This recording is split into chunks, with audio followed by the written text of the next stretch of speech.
Thank you भाई। आप लोगों ने नए चैनल पर जो इतना सपोर्ट दिखाया है, मैंने तो कभी एक्सपेक्ट ही नहीं करा था। मुझे लगा था बस आप ऐसे ही बोलते हो, लेकिन आपने वापस आके चैनल को सब्सक्राइब करा। हमारे 2 दिन में ही 100 सब्सक्राइबर्स बढ़ गए। इसके लिए थैंक यू सो मच। आज फाइनली मेरे एग्जाम्स खत्म हो गए हैं, तो मैं आपके लिए आज 10 चैप्टर्स ले आया हूँ। अब मैं पूरी कोशिश करूंगा कि डेली 10 चैप्टर्स आपके लिए पोस्ट कर पाऊँ। Thank you so much. I love you so much guys. Please channel को सब्सक्राइब करो, जिससे जल्दी से हमारे 1000 सब्सक्राइबर्स पूरे हो जाएं। प्लीज भाइयों, ऐसे ही सपोर्ट करते रहो। Chapter 331 spirit channelling. जैसे ही लूमियन के शब्द गूंजे, गियोम बेने को अपने स्पिरिट बॉडी रूप में भी एक अजीब सी ठंडक महसूस हुई। साथ ही एक अजीब से खिंचाव ने उसे जकड़ लिया, जिससे वो अनचाहे तरीके से मुड़ने लगा और एक खास दिशा की ओर खींचने लगा। वहां एक विशाल सेमी ट्रांसपेरेंट वॉर्टेक्स खुला, जिसके नीचे धुंधली ग्रे धुंध भरी थी। उस धुंध के अंदर एक मध्यम रोशनी वाला गांव दिखाई दिया, जहां कई स्पेक्ट्रल फॉर्म्स मौजूद थे।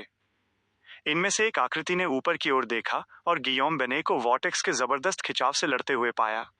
उसका पीला सफेद चेहरा तुरंत एक्साइटमेंट और पागलपन से चमक उठा और वो चिल्लाया, ओह मेरे देवता, मेरे लॉर्ड, आप भी यहाँ हैं? जल्दी हमारे साथ जुड़िए, अपनी गति बढ़ाइए। वह आकृति गियोम बेनेट का भाई पॉन्स बेने था। पॉन्स बेने की अजीब हालत को देखते हुए उस धुंधले गांव में मौजूद बाकी आकृतियों ने भी गियोम बेने की ओर ऊपर देखा। उनमें मडोना बेने, फिलिपा गियोम और बाकी लोग थे जो कभी गियोम बेने की मिस्ट्रेसेस हुआ करती थीं। उन्होंने अपने पीले सफेद हाथ आसमान की ओर फैलाए और खालीपन भरी मुस्कान दी। जल्दी हमारे साथ जुड़िए, अपनी गति बढ़ाइए। तुरंत बाद शेपर्ड पियर बेरी, लूमियन का साथी गियोम बेरी, अजीमा लिजिए और अन्य लोगों ने भी अपनी प्रार्थना भरी भंगिमाएं जोड़ दी। एक पल में गांव के उस धुंधले इलाके से एक अजीब पीला जंगल उगता हुआ दिखाई दिया, जिसके स्पेक्ट्रल निवासी अपनी हथेलियां पादरे की ओर किए हुए थे। गियोम बेने का नीचे गिरना तेज हो गया, उसका स्पिरिट बॉडी टूटने की कगार पर पहुंच गया। वोटेक्स के खिंचाव का मुकाबला करने की कोशिश करते हुए उसने उसके प्रभाव से बचने और लूमियन के गहरे खतरनाक शरीर से भागने की कोशिश की। उसे दूसरे पक्ष के शरीर में रीबर्थ और उससे जुड़े भाग्य की कोई परवाह नहीं थी। वो कुछ ऐसा था जिसे वो बर्दाश्त नहीं कर सकता था। लूमियन की मुस्कान और चौड़ी हो गई, जैसे वो अपने ही शरीर के अंदर गूंजने वाले डर और पीड़ा के शोर से तालमेल बिठा रहा हो। वाकई रीबर्थ के जरिए उसे वश में करना और समनिंग डांस के जरिए दूसरों को बुलाकर कब्जा करना, दोनों पूरी तरह अलग बातें थीं। पहला उसके भाग्य के साथ एक संबंध बनाएगा और उसे बदलने की कोशिश में ये अनिवार्य रूप से सील को सक्रिय कर देगा। गियोम बेने का इनेविटेबिलिटी द्वारा गहरा करप्शन होने का मतलब था कि इस सील की शक्ति का असर होना निश्चित था। हालांकि लूमियन इसके सटीक नतीजों से अनजान था, लेकिन उसे एहसास था कि ये बुरा ही होगा। गियोम बेने की खुद को छुड़ाने की तीव्र इच्छा को भांपते हुए लूमियन ने उसे भागने से रोकने के बजाय बिना किसी हस्तक्षेप के उसे जाने देने का फैसला किया। पोस्ट रीबर्थ सन जैसे विशिष्ट डोमेन से जुड़े दृश्यों को छोड़कर लूमियन के पास एक असहयोगी गियोम बेने को जबरदस्ती अपने शरीर से बाहर निकालने की क्षमता नहीं थी। मिरर सब्स्टिट्यूशन भी ऐसे मामले में बेकार साबित हुई। हालांकि यदि गियोम बेने खुद जाना चाहता था तो आगे का रास्ता सीधा था। अंततः गियोम बेने ने अपनी काफी स्पिरिचुअलिटी खर्च करने के बाद लूमियन के शरीर से भागने में कामयाबी पाई। ठीक उसी समय लूमियन ने फुर्ती से अपनी कलाई घुमाई और फिर से डिस्टॉर्शन का इस्तेमाल किया। एक गहरे सुनहरे चमक ने उसकी छाती को पार किया, जो फ्रांका की मुट्ठी में थमे हथेली के आकार के आईने के भीतर गियोम बेने के उभरने का संकेत था। फ्रांका की हथेली से एक साफ पाला निकला, जिसे उसने आईने की सतह पर फैला दिया। तुरंत ही गियोम बेने की आकृति बर्फ की एक परत के भीतर कैद हो गई, जो आईने की सीमाओं में फंस गई थी। साथ ही फ्रांका ने काली लपटें बुलाईं, जिन्होंने उस बर्फीले घेरे को चारों ओर से ढक लिया। हालांकि बर्फ अपने आप में एक स्पिरिट बॉडी को आईने से भागने से रोकने के लिए पर्याप्त नहीं थी, लेकिन उसे ढकने वाली काली लपटों में वो क्षमता थी। अगर गियोम बेने बर्फ की सुरक्षा से बाहर निकलने की हिम्मत करता तो लपटें उसे निगलने के लिए तैयार थीं। गियोम बेने के स्पिरिट बॉडी को सुरक्षित रूप से सील करने के बाद फ्रांका ने ऊपर लूमियन की ओर देखा, जिसने कागज की गेंदें हटा दी थीं और निर्देश दिया, हमारे बाहर निकलने के बाद उसकी स्पिरिट को चैनल करना। तुम्हारी लपटें और एनेस्थेटिक गैस हर तरफ फैली हुई हैं। अपनी बनावट और खर्च के साथ बिना मिरर सब्स्टिट्यूशन के 2 या 3 मिनट और टिके रहना उसके लिए कोई बड़ी चुनौती नहीं थी। फिर भी उसे महसूस हुआ कि लूमियन अपनी सीमा तक पहुंच रहा है। फ्रांका के निर्देश को सिर हिलाकर स्वीकार करते हुए लूमियन तेजी से मुड़ा और बॉटल ऑफ फिक्शन के बाहर निकलने के रास्ते की ओर बढ़ा। गियोम बेने के पतन के परिणाम स्वरूप छिपा हुआ जाल स्वाभाविक रूप से हट गया था। 50 रू विंसॉ अंडरग्राउंड सैक्रिफिशियल हॉल। लूमियन की लगातार तानाशाही तब तक चलती रही जब तक रीबर्थ का असर धीरे धीरे कम नहीं हो गया और गियोम बेने की आंखों में एक साया गहराने लगा। इस बीच फ्रैंका ने बीते हुए समय का हिसाब लगाते हुए खुद को वेदी के पास खड़ा किया और स्पिरिचुअलिटी की एक दीवार खड़ी कर दी ताकि वो आने वाले प्रयास के लिए खुद को तैयार कर सके। सही समय आने पर उसने धीरे से मंत्र पढ़ा और अपने खुद के बनाए magic mirror spirit channelling spell को शुरू किया। फिर भी जैसे ही सफलता करीब लग रही थी, लूमियन ने एक बार फिर डिसेंसी ब्रूज के डिस्टॉर्शन को बुलाया और magic mirror spirit channelling spell की पूछताछ को अपनी ओर मोड़ दिया। एक ही प्रयास में सफलता पाने की आखिरी कोशिश में उसने नीस फेस का भी उपयोग किया और खुद को एक बार फिर फ्रैंका के रूप में बदल लिया। लगभग तुरंत ही आईने की सतह धुंधली हो गई, जिससे गियोम बेने का पीला चेहरा थोड़ा धुंधला दिखाई देने लगा। मीस फेस को बनाए रखने की उसकी क्षमता खत्म होते ही लूमियन अपने असली रूप में वापस आ गया और अपना ध्यान फिर से गियोम बेने पर केंद्रित किया। तुम्हें इनेविटेबिलिटी में विश्वास करने के लिए किसने प्रेरित किया? हालांकि फ्रांका के मन में भी जिज्ञासा थी, लेकिन वो लूमियन द्वारा वर्जित विषयों को छेड़ने के परिणामों के प्रति सचेत थी, जिससे उसके करप्शन का खतरा बढ़ सकता था। इसके बाद वह स्पिरिचुअलिटी की दीवार से अलग हो गई और वेदी से कुछ दूरी पर खड़ी हो गई। गियोम बेने ने कुछ हद तक मदहोशी की हालत में जवाब दिया, वो औरोर ली थी। यह पता चलने पर कि एक शापित देवता का विश्वास फैल रहा है, उसने गुप्त रूप से मुझसे संपर्क किया और पुष्टि की कि मैं बिशप की खुशामद किए बिना सुपर पावर हासिल कर सकता हूँ। इसके अलावा मुझे भविष्य में देवत्व प्राप्त करने की संभावना का आश्वासन दिया गया था, जिससे मैं सेंट के पद तक पहुंच सकूं और इस तरह अनंत जीवन सुरक्षित कर सकूं। उस समय मुझे संदेह था, फिर भी मेरी जिज्ञासा ने मुझे फैसले को रोकने के लिए मजबूर किया। समय के साथ मैंने उसकी बढ़ती शक्ति को देखा और मेरी शंकाएं धीरे धीरे कम होती गईं। थोड़ी देर की शांति के बाद लूमियन ने अपनी गहरी नीली निगाहों के साथ पूछा, औरोर ली को इनेविटेबिलिटी को अपनाने के लिए किसने प्रभावित किया? मुझे नहीं पता। गियोम बेने की घबराहट साफ झलक रही थी क्योंकि उसने अपना सिर हिलाया। कुछ देर सोचने के बाद लूमियन ने अपने सवालों का सिलसिला जारी रखा, औरोर ली ने तुम पर क्या गहरा प्रभाव छोड़ा? गियोम बेने के चेहरे के हाव भाव बदल गए, यादों का एक अंश डर के साथ मिल गया। उसने कहा कि वो औरोर ली नहीं थी। Chapter 332 Sinners. उसने कहा कि वो औरोर ली नहीं थी। लूमियन को ऐसा लगा जैसे उस पर बिजली गिर गई हो। उसके विचार अपनी जगह पर जम गए। असल में वो अंदाजा लगा सकता था कि औरोर ली उसकी बहन का असली नाम नहीं था। कोई व्यक्ति जो जानबूझकर एक सीमावर्ती गांव में बस रहा हो, वो अपनी असली पहचान का इस्तेमाल शायद ही करेगा। फिर भी लगभग 6 साल साथ रहने के बाद वो महसूस कर सकता था कि उसकी बहन ने औरोर ली नाम को दिल से अपनाया था। उसने कभी भी अपनी उपस्थिति में अपनी मूल पहचान या अपने पिछले जीवन के बारे में बात नहीं की थी। इसके अलावा उसके पास मौजूद जाली पहचान के दस्तावेज तेजी से असली लगने लगे थे। जब वो एक बेस्ट सेलिंग ऑथर के रूप में प्रसिद्ध हुई तो उनकी प्रामाणिकता निर्विवाद थी। उसने अचानक ऐसा क्यों कहा होगा? और ये इनेविटेबिलिटी के नाम से जानी जाने वाली रहस्यमय सत्ता में उसके अटूट विश्वास से कैसे जुड़ा था? लूमियन के सिर में एक तेज दर्द उठा, जिसने उसे वास्तविकता में वापस ला दिया। उसने घबराहट में पूछा, क्या उसने बताया कि वो कौन थी? आईने जैसी सतह पर, जो अब काली लपटों और पाले से ढकी नहीं थी, नीले रंग की झलक के साथ पीले पड़े गियोम बेने ने मदहोशी भरी स्थिति में जवाब दिया, उसने रोश लुइस सॉन्सॉन होने का दावा किया था। मैंने ऐसा नाम कभी नहीं सुना। लूमियन ने अपनी भौहें सिकोड़ी और आगे पूछा, क्या उसने इस पहचान के बारे में कुछ और बताया? गियोम बेने ने अपना सिर हिला दिया। बस इतना ही? लूमियन ने अपने बाएं हाथ को अपनी कनपटी पर दबाया। थोड़ी देर की चुप्पी के बाद उसने बात जारी रखी, क्या रोश लुइस सैनसन उस साजिश में शामिल थी जिसमें इनेविटेबिलिटी एंजल के आगमन के बदले कॉर्डू की बलि दी जानी थी? गियोम बेने खुद से लड़ता हुआ दिखाई दिया, लेकिन अंततः स्पिरिट चैनलिंग के प्रभाव के आगे झुक गया। उसका जवाब स्पष्ट और बिना किसी मिलावट के आया, नहीं, वो मेरी करतूत थी। मैं जल्दी से देवत्व प्राप्त करने और एक सेंट के रूप में ऊपर उठने की इच्छा से प्रेरित था। औरोर ली ने शुरू में मंजूरी दी थी, लेकिन कुछ ही घंटों बाद उसने मेरे प्लान का विरोध किया। वह अनिश्चित थी। अंततः मैंने अपने इरादों को उससे छिपाने का फैसला किया और गुप्त रूप से तैयारियां की। बाद में वो चुपचाप हमारे प्रयासों का समर्थन करती हुई दिखाई दी और महत्वपूर्ण मौकों पर मदद भी की। हालांकि कभी कभी वो विरोध करती थी और विनाश के कृत्यों में शामिल हो जाती थी, फिर भी वो जल्दी ही मान जाती थी। तुम जिस औरोर का वर्णन कर रहे हो वो लगभग स्किज़ोफ्रेनिक लगती है। लूमियन ने खुद को औरोर की छवि से चिपके हुए पाया। फिर भी वो अपनी बहन के मुंह से निकलने वाले छिपकली जैसे पारभासी जीव की याद से बच नहीं सका। उसे उसकी बीच बीच में होने वाली जागृति और अपनी मुश्किल स्थिति से बचने की उनकी चर्चाएं याद आईं। लेकिन उन स्पष्टता के क्षणों में भी औरोर का व्यवहार शायद ही सामान्य था। उसने तत्काल सहायता के लिए हेला के मैसेंजर को बुलाने के विकल्प को भी अनदेखा कर दिया था, जो उनकी इस कठिन परीक्षा से बाहर निकलने का सबसे सीधा समाधान था। लूमियन ने बातचीत को आगे बढ़ाया और पूछा, ऑरोर ने कॉर्डू में इनेविटेबिलिटी के विश्वास का प्रचार करना कब शुरू किया? गियोम बेने पहले से भी ज्यादा उलझन में लग रहा था। मेरी शुरुआती जांच पिछले साल के मई या जून के आसपास की थी। उसके बाद उसने मुझसे गुप्त रूप से मुलाकात की। मेरे संदेहों के अनुरूप लगता है ऑरोर को भ्रष्ट करने के लिए उस समय कुछ जरूर हुआ होगा। अगर वो इनेविटेबिलिटी की मूल आस्तिक होती तो वो प्रचार शुरू करने के लिए 5 या 6 साल का इंतजार नहीं करती।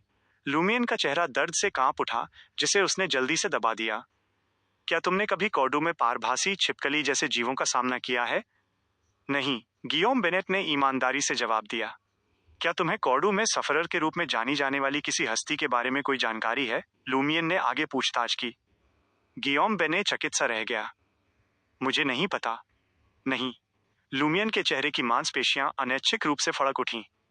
क्या तुमने ऑरोर के आसपास कोई उल्लू देखा है? नहीं, गियोम बेने ने फिर से मना कर दिया। लूमियन ने कॉर्डू तबाही के बारे में पूछताछ जारी रखी, फिर भी दिए गए जवाब संतोषजनक नहीं थे। अंत में उसने जांच की, क्या रोश लुईस सैनसोन से जुड़ा कोई गुप्त संगठन या कोई हेरेटिकल चर्च है? गियोम बेने का पीला चेहरा और अधिक फैल गया और उसने अंततः सिर हिलाया। हाँ, इसे सिनर्स कहा जाता है। मैं अब सिनर्स के आर्चबिशप्स में से एक का पद संभालता हूँ। सिनर्स, वो हेरेटिकल चर्च जो इनेविटेबिलिटी में विश्वास करता है। जैसे जैसे लूमियन गहराई में गया, उसकी जिज्ञासा बढ़ती गई। सिनर्स का नेतृत्व कौन करता है और तुम्हारे लिए मध्यस्थ के रूप में कौन काम करता है? मैं नेता की पहचान के बारे में अनिश्चित हूँ, लेकिन वो सभी पापियों में एकमात्र व्यक्ति है जिसके पास देवत्व है। गियोम बेने की खोखली आवाज एक डरावनी धुन के साथ आई। मेरे संपर्क के लिए जिम्मेदार व्यक्ति बॉवर्ड पॉन पेरो है। एकमात्र व्यक्ति जिसके पास देवत्व है, क्या वो मेरे बीच छिपा हुआ सफरर हो सकता है? लूमियन का दिमाग दौड़ने लगा और उसने पूछताछ जारी रखी। मैं बुवार्ड पॉन पेरो से कैसे संपर्क स्थापित कर सकता हूँ? यह व्यर्थ है, गियोम बेनेट की अलौकिक आवाज ने जवाब दिया, जिसमें एक खोखलापन था। मेरे निधन पर वो भाग्य में बदलाव को महसूस करेगा और पहले से ही सभी निशानों को मिटा देगा। ट्रांसफिगुरेशन एक समझौते के माध्यम से दी गई क्षमताओं में से एक है। वो कुछ भी बन सकता है, लेकिन वो खुद नहीं रहता। किसी भी रूप को धारण कर सकता है, लेकिन अपनी पहचान की कीमत पर। ट्रांसफिगुरेशन के लंबे समय तक उपयोग ने उसे पूरी तरह पागलपन की ओर धकेल दिया होगा। शायद मैं पागल खाने जा सकता हूँ और समान संज्ञानात्मक दोष वाले किसी भी मरीज की तलाश कर सकता हूँ। मुझे और अधिक कॉन्ट्रैक्ट एबिलिटीज हासिल करने में सावधानी बरतनी चाहिए। अगर केवल 3 या 4 नकारात्मक प्रभाव हैं, तो वो प्रबंधनीय है। हालांकि यदि सूची विस्तृत हो जाती है, तो यह न केवल मुसीबत को बुलावा देती है, बल्कि दुश्मनों को फायदा उठाने के मौके भी प्रदान करती है। अगर पादरे का सामना ब्लिस सोसाइटी के किसी सदस्य या मदर ट्री ऑफ डिजायर के किसी व्यक्ति से हुआ होता, तो वह निस्संदेह आसानी से शिकार बन जाता। लूमियन ने वेदी के आईने की ओर देखा और एक और सवाल पूछा। सिनर्स संगठन ने तुम्हें क्वार्टियर दे ला प्रिंसेस रूज क्यों भेजा? गियोम बेनेट का अस्पष्ट चेहरा एक जोशीले उत्साह के साथ चमक उठा। ये मेरी इच्छाओं को पूरा करता है और साथ ही विश्वासियों के लिए भर्ती के आधार के रूप में कार्य करता है, जो आगामी भव्य अनुष्ठान की तैयारी में है। केवल हमारे लॉर्ड को इस क्षेत्र पर कदम रखने की अनुमति देकर ही हम जैसे पापी मुक्ति और बपतिस्मा की तलाश कर सकते हैं। इस प्रकार हमारे पहले से निर्धारित भाग्य से बच सकते हैं। क्या सिनर्स संगठन ने तुम्हें वित्तीय सहायता प्रदान की या तुमने स्वतंत्र रूप से धन इकट्ठा किया? लूमियन का लक्ष्य संभावित सुरागों के लिए पैसे की उत्पत्ति का पता लगाना था। गियोम बेने ने अपना सिर हिला दिया। यह ऑरोर ली की ओर से एक गुमनाम जमा राशि है, नहीं रोश लुईस सांसों। कुल राशि 100,000 वर्ल्ड डियोर है। धिक्कार है तुम सुअर, लूमियन ने गाली दी। हालांकि उसने इसका अनुमान लगाया था, लेकिन यह एहसास कि पादरे धर्म विरोधियों की भर्ती के लिए एक रखैल का समर्थन करने और शानदार जीवन शैली बनाए रखने के लिए ऑरोर की कमाई का उपयोग कर रहा था, लूमियन के भीतर एक सुलगता हुआ गुस्सा भड़क उठा। अपनी भावनाओं को दबाते हुए लूमियन ने एक तिरस्कारपूर्ण हंसी छोड़ी और कहा, क्या सिनर्स संगठन ने तुम्हें बियॉन्डर कैरेक्टरिस्टिक्स प्रदान नहीं की? क्या तुमने कभी पोषण नहीं पिया? वरना पादरे और भी भयानक और निपटने में कठिन होता। सीयर, मॉन्स्टर, अप्रेंटिस और मरॉडर पाथवेज की बियॉन्डर कैरेक्टरिस्टिक्स, जो इनेविटेबिलिटी की प्रदान की गई क्षमताओं के साथ संगत हैं, उन्हें आसानी से प्राप्त नहीं किया जा सकता है। मैं उन्हें खोज रहा हूँ। उन अनुबंधित प्राणियों के मुझ पर पड़ने वाले प्रतिकूल प्रभावों को देखते हुए अन्य पाथवेज से पोषण पीना निस्संदेह मौके पर ही नियंत्रण खोने का कारण बनेगा। सौभाग्य से मेरे वर्तमान नकारात्मक प्रभाव न्यूनतम और कमजोर बने हुए हैं। यदि वे अधिक शक्तिशाली होते तो ये भविष्य में मेरे हंटर पाथवे के पोषंस को पीने की क्षमता को खतरे में डाल सकता था। लूमियन की स्पिरिचुअलिटी कम हो रही थी, इसलिए उसने एक अंतिम पूछताछ करने के लिए समय का लाभ उठाया। इनएविटेबिलिटी पाथवे के सीक्वेंसेस 6 से 0 क्या हैं? गियोम बेने की आवाज और भी खोखली हो गई। सीक्वेंस 6 एसेटिक है, सीक्वेंस 5 फेट अप्रोप्रिएटर है, सीक्वेंस 4 सर्कल इनहैबिटेंट है और सीक्वेंस 3 सफरर है। उसके आगे मैं अनजान हूं। एसेटिक? यह है आर्म्स मंक की उन्नति के समान लगता है।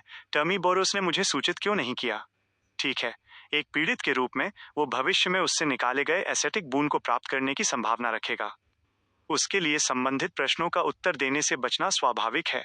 यदि वो पूरी तरह से बेपरवाह रहता और उत्तर देने के लिए बहुत इच्छुक होता तो मैं सावधान हो जाता और एक जाल का संदेह करता। लूमियन की निगाहें थोड़ी उठी। उसका चेहरा अनैच्छिक रूप से मुड़ गया। एक एसेटिक के पास क्या क्षमताएं होती हैं? गियोम बेने की आवाज तैरती हुई आई और उसने जवाब दिया, एक एसेटिक को धीरज, संचय और विस्फोट द्वारा परिभाषित किया जाता है। शरीर के भीतर अपनी सामान्य शक्ति को जमा करने के बाद इसे युद्ध के दौरान क्षण भर के लिए छोड़ा जा सकता है, जिससे एसेटिक एक विशालकाय के समान हो जाता है। अनुष्ठानिक प्रक्रियाओं को जमा करना कुछ विशेष अनुष्ठानों के सरलीकरण की अनुमति देता है, जिससे वे युद्ध में लागू होते हैं। एक विशालकाय के समान, एक क्षणिक विस्फोट। लूमियन को शेपर्ड पियर बेरी और जांचकर्ता रायन के बीच हुए टकराव के साथ साथ उस धातु के विशालकाय व्यक्ति की याद आई जिसमें पाद्रे बदल गया था।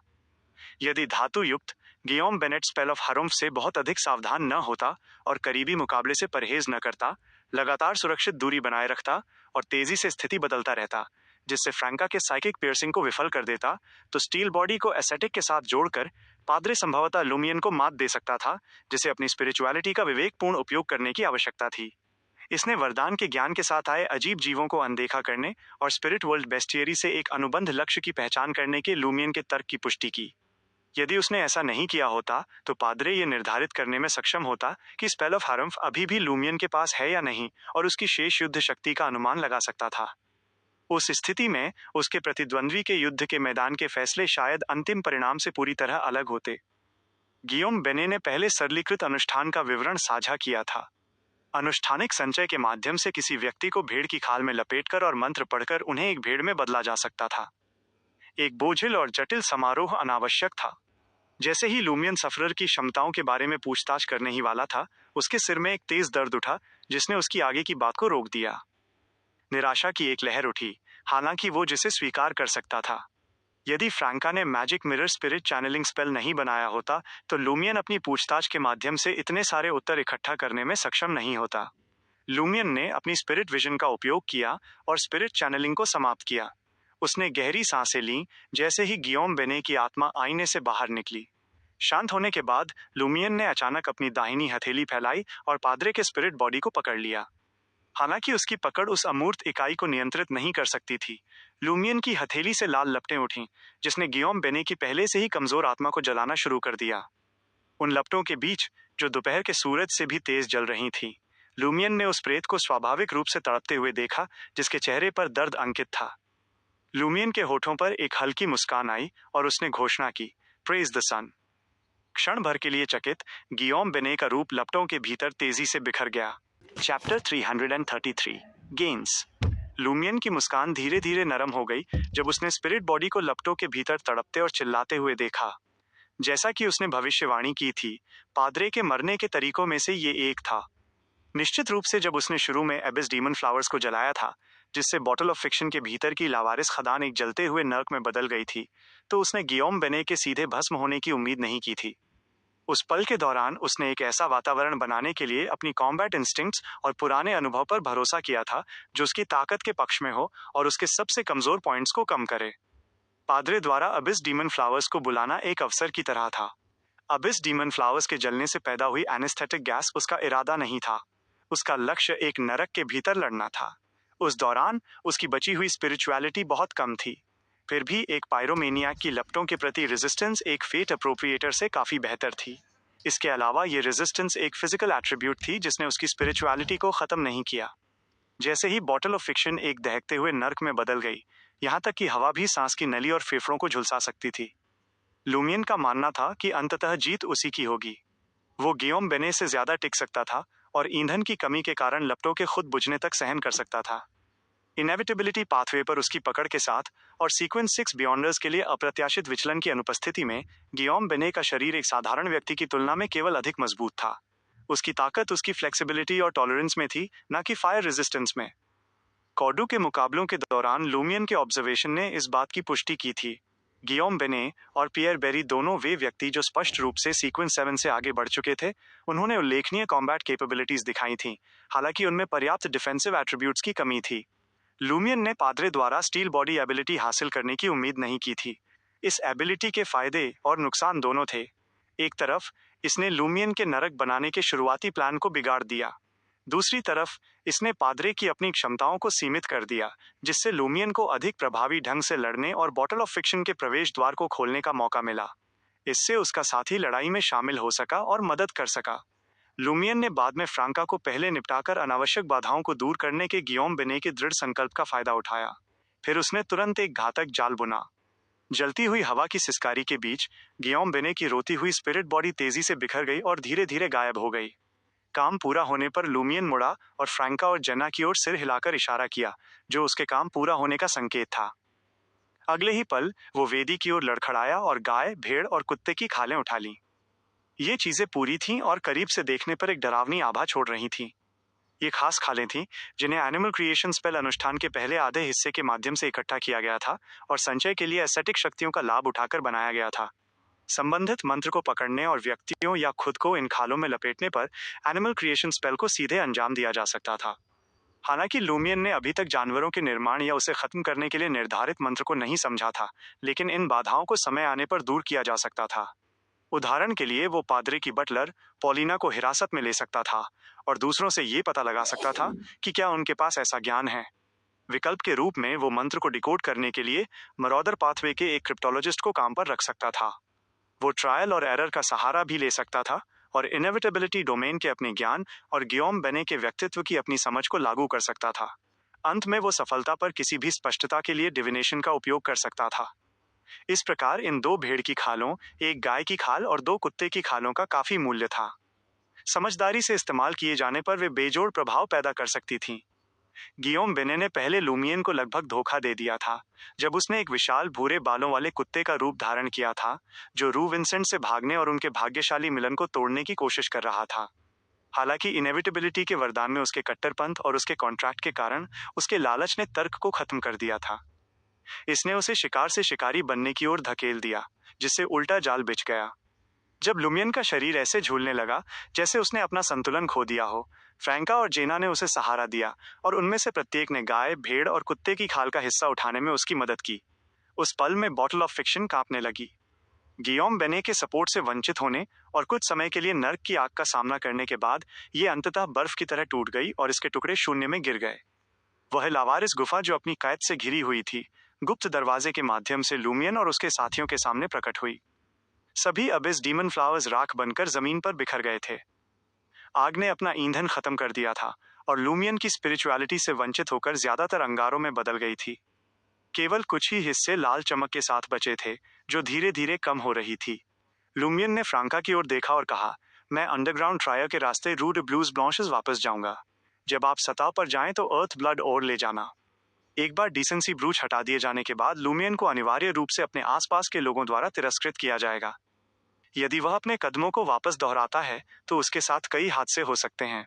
विकल्प के रूप में यदि उसने इसे नहीं हटाया तो 2 से 3 मिनट के भीतर एक अलर्ट ट्रिगर हो जाएगा, जिससे पास के ऑफिशियल बियॉन्डर्स या छिपे हुए गुटों का ध्यान आकर्षित होगा। अर्थ ब्लड ओर को भूमिगत ले जाने में शामिल संभावित जटिलताओं को देखते हुए और इसे प्राप्त करने पर जेना को होने वाली संभावित कठिनाइयों को ध्यान में रखते हुए फ्रैंका ने सिर हिलाया, अपने होंठ सिकोड़े और जेना की ओर मुड़ी। सीएल के पीछे जाओ। वह अपनी सीमा पर है। वो शायद एक कुत्ते के खिलाफ भी खड़ा नहीं हो पाएगा। अगर ये पहले जैसा ही कुत्ता है तो मैं इसे हरा नहीं पाऊंगा, लूमियन बड़बड़ाया। चूंकि छोड़ी गई खदान के दूसरी ओर का निकास खुला हुआ था, एक ठंडी हवा बली कक्ष में आई जिसने बॉटल ऑफ फिक्शन के टूटने के साथ एनेस्थेटिक गैस को बिखेर दिया। लूमियन लड़खड़ाते हुए आगे बढ़ा और गियोम बेने के जले हुए अवशेषों के पास पहुंचा। उसने शरीर को लात मारी और उसे पलट दिया, ये सुनिश्चित करते हुए कि भीतर कुछ भी छिपा नहीं है। लूमियन ने लोहे के ग्रे रंग का मिलिट्री अल्कोहल फ्लास्क उठाया और छोड़ी गई खदान के निकास की ओर बढ़ा। वहां उसने भूरे बालों वाले कुत्ते की खाल देखी, जिसमें अब कोई डरावनी आभा नहीं थी। ये विशेष क्षेत्र जलने से बच गया था, जिससे कुत्ते की खाल बरकरार रही। फिर भी एनिमल क्रिएशन स्पेल अनुष्ठान को पुनर्गठित करने की प्रक्रिया अनिवार्य थी। केवल एक एसेटिक की क्षमता के उपयोग के माध्यम से ही यह एक बियॉन्डर आइटम के रूप में अपना स्टेटस वापस पा सकता था। छोड़ी गई खदान के निकास के आगे पथरीली दीवार के सहारे दो चीजें टिकी हुई थीं। एक में केरोसिन से जलने वाली लालटेन थी, जबकि दूसरी गहरे हरे रंग का कैनवास बैकपैक था, जो एडवेंचरर्स और भाड़े के सैनिकों द्वारा पसंद किया जाता था। लूमियन ने बैकपैक उठाया और उसे आश्चर्यजनक रूप से वजनदार पाया। ये उठाने के लिए लगभग बहुत भारी था। जिज्ञासु होकर फ्रांका नीचे झुकी और बैकपैक खोला। उसके भीतर संतोषजनक सोने की छड़ें, बैंक नोटों के ढेर और सोने के सिक्के पड़े थे। वाओ! फ्रांका चिल्लाई। इतना पैसा? लूमियन का पहला विचार था, शुक्र है पादरे ने औरोर की सारी जमा रॉयल्टी खर्च नहीं की थी। इसके बाद एक गहरी प्रतिक्रिया हुई। धिक्कार है, ये आदमी बहुत ही दुष्ट है। जाहिर है गियोम बेने ने पॉलिना और अन्य लोगों के न बच पाने की संभावना का अनुमान लगाया था। ऐसी स्थिति में लूमियन और उसके साथी यह निष्कर्ष निकाल सकते थे कि पादरे ने इन इनएविटेबिलिटी के मानने वालों द्वारा ले जाए गए दुर्लभ धन के आधार पर एक वैकल्पिक निकास मार्ग चुना था। परिणाम स्वरूप वे बेसमेंट पर इकट्ठा होते और अनजाने में एक जाल में फंस जाते। बुरा नहीं है, बिल्कुल भी बुरा नहीं है, फ्रैंका मुस्कुराते हुए बोली। भले ही ये पाखंडी बियॉन्डर कैरेक्टरिस्टिक्स नहीं छोड़ते, लेकिन वे दूसरी लूट जरूर छोड़ते हैं। अपने हाथ से ऊपर की ओर इशारा करते हुए उसने आगे कहा, मैं वापस ऊपर जा रही हूँ। मुझे ये कुत्ते की खाल दे दो। उसने 3 अनुष्ठानिक खालें जेना को सौंप दी और गियोम बेने की कुत्ते की खाल पकड़कर 50 रू विंसेंट वापस लौट गई। जेना ने गहरे हरे रंग का कैनवास बैग अपने कंधे पर लटका लिया और उन 5 डरावनी खालों को पकड़ लिया। उसने देखा कि लूमियन ने लालटेन उठाई और उसे जलाया।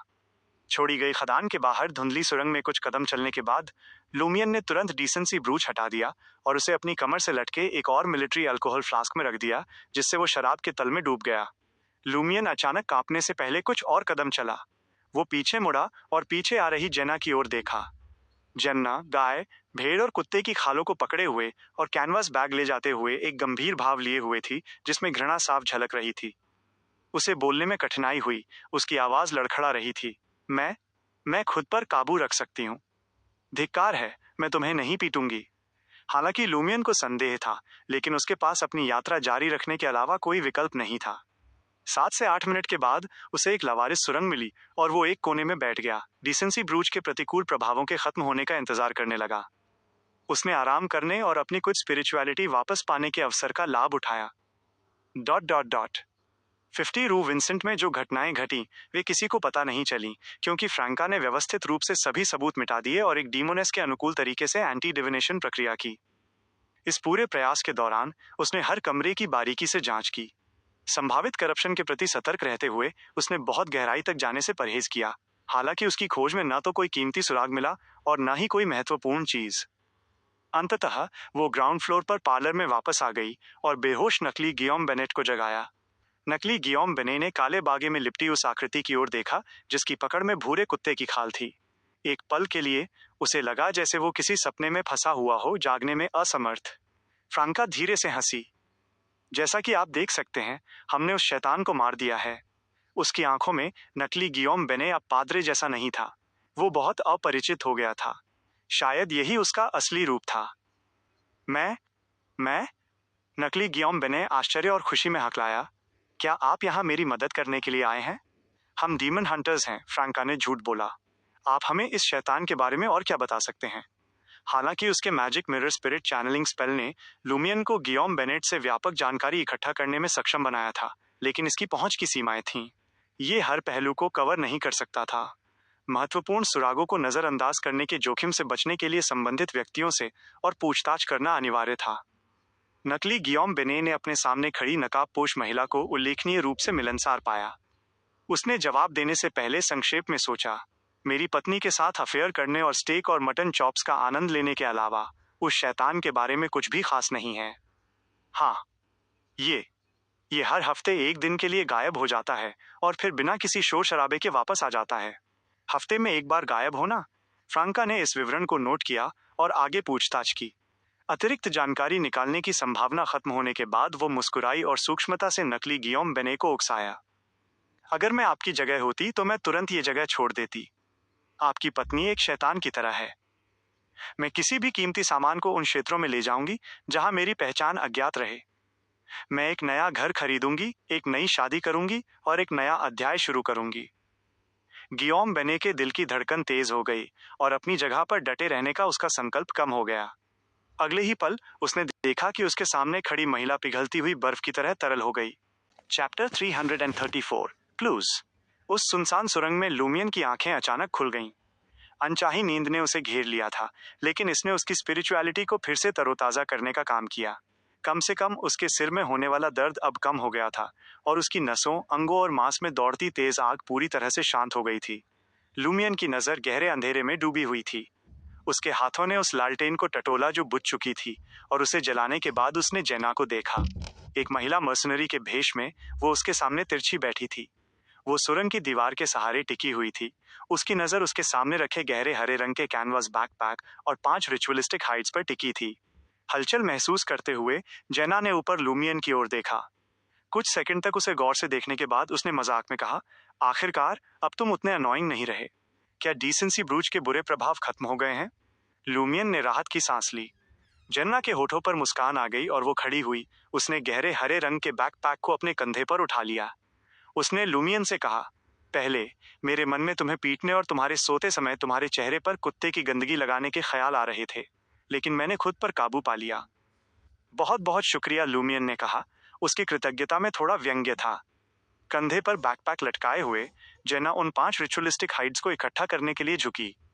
उसकी मुस्कान में अब सुकून था और उसने धीरे से कहा, योर वेलकम।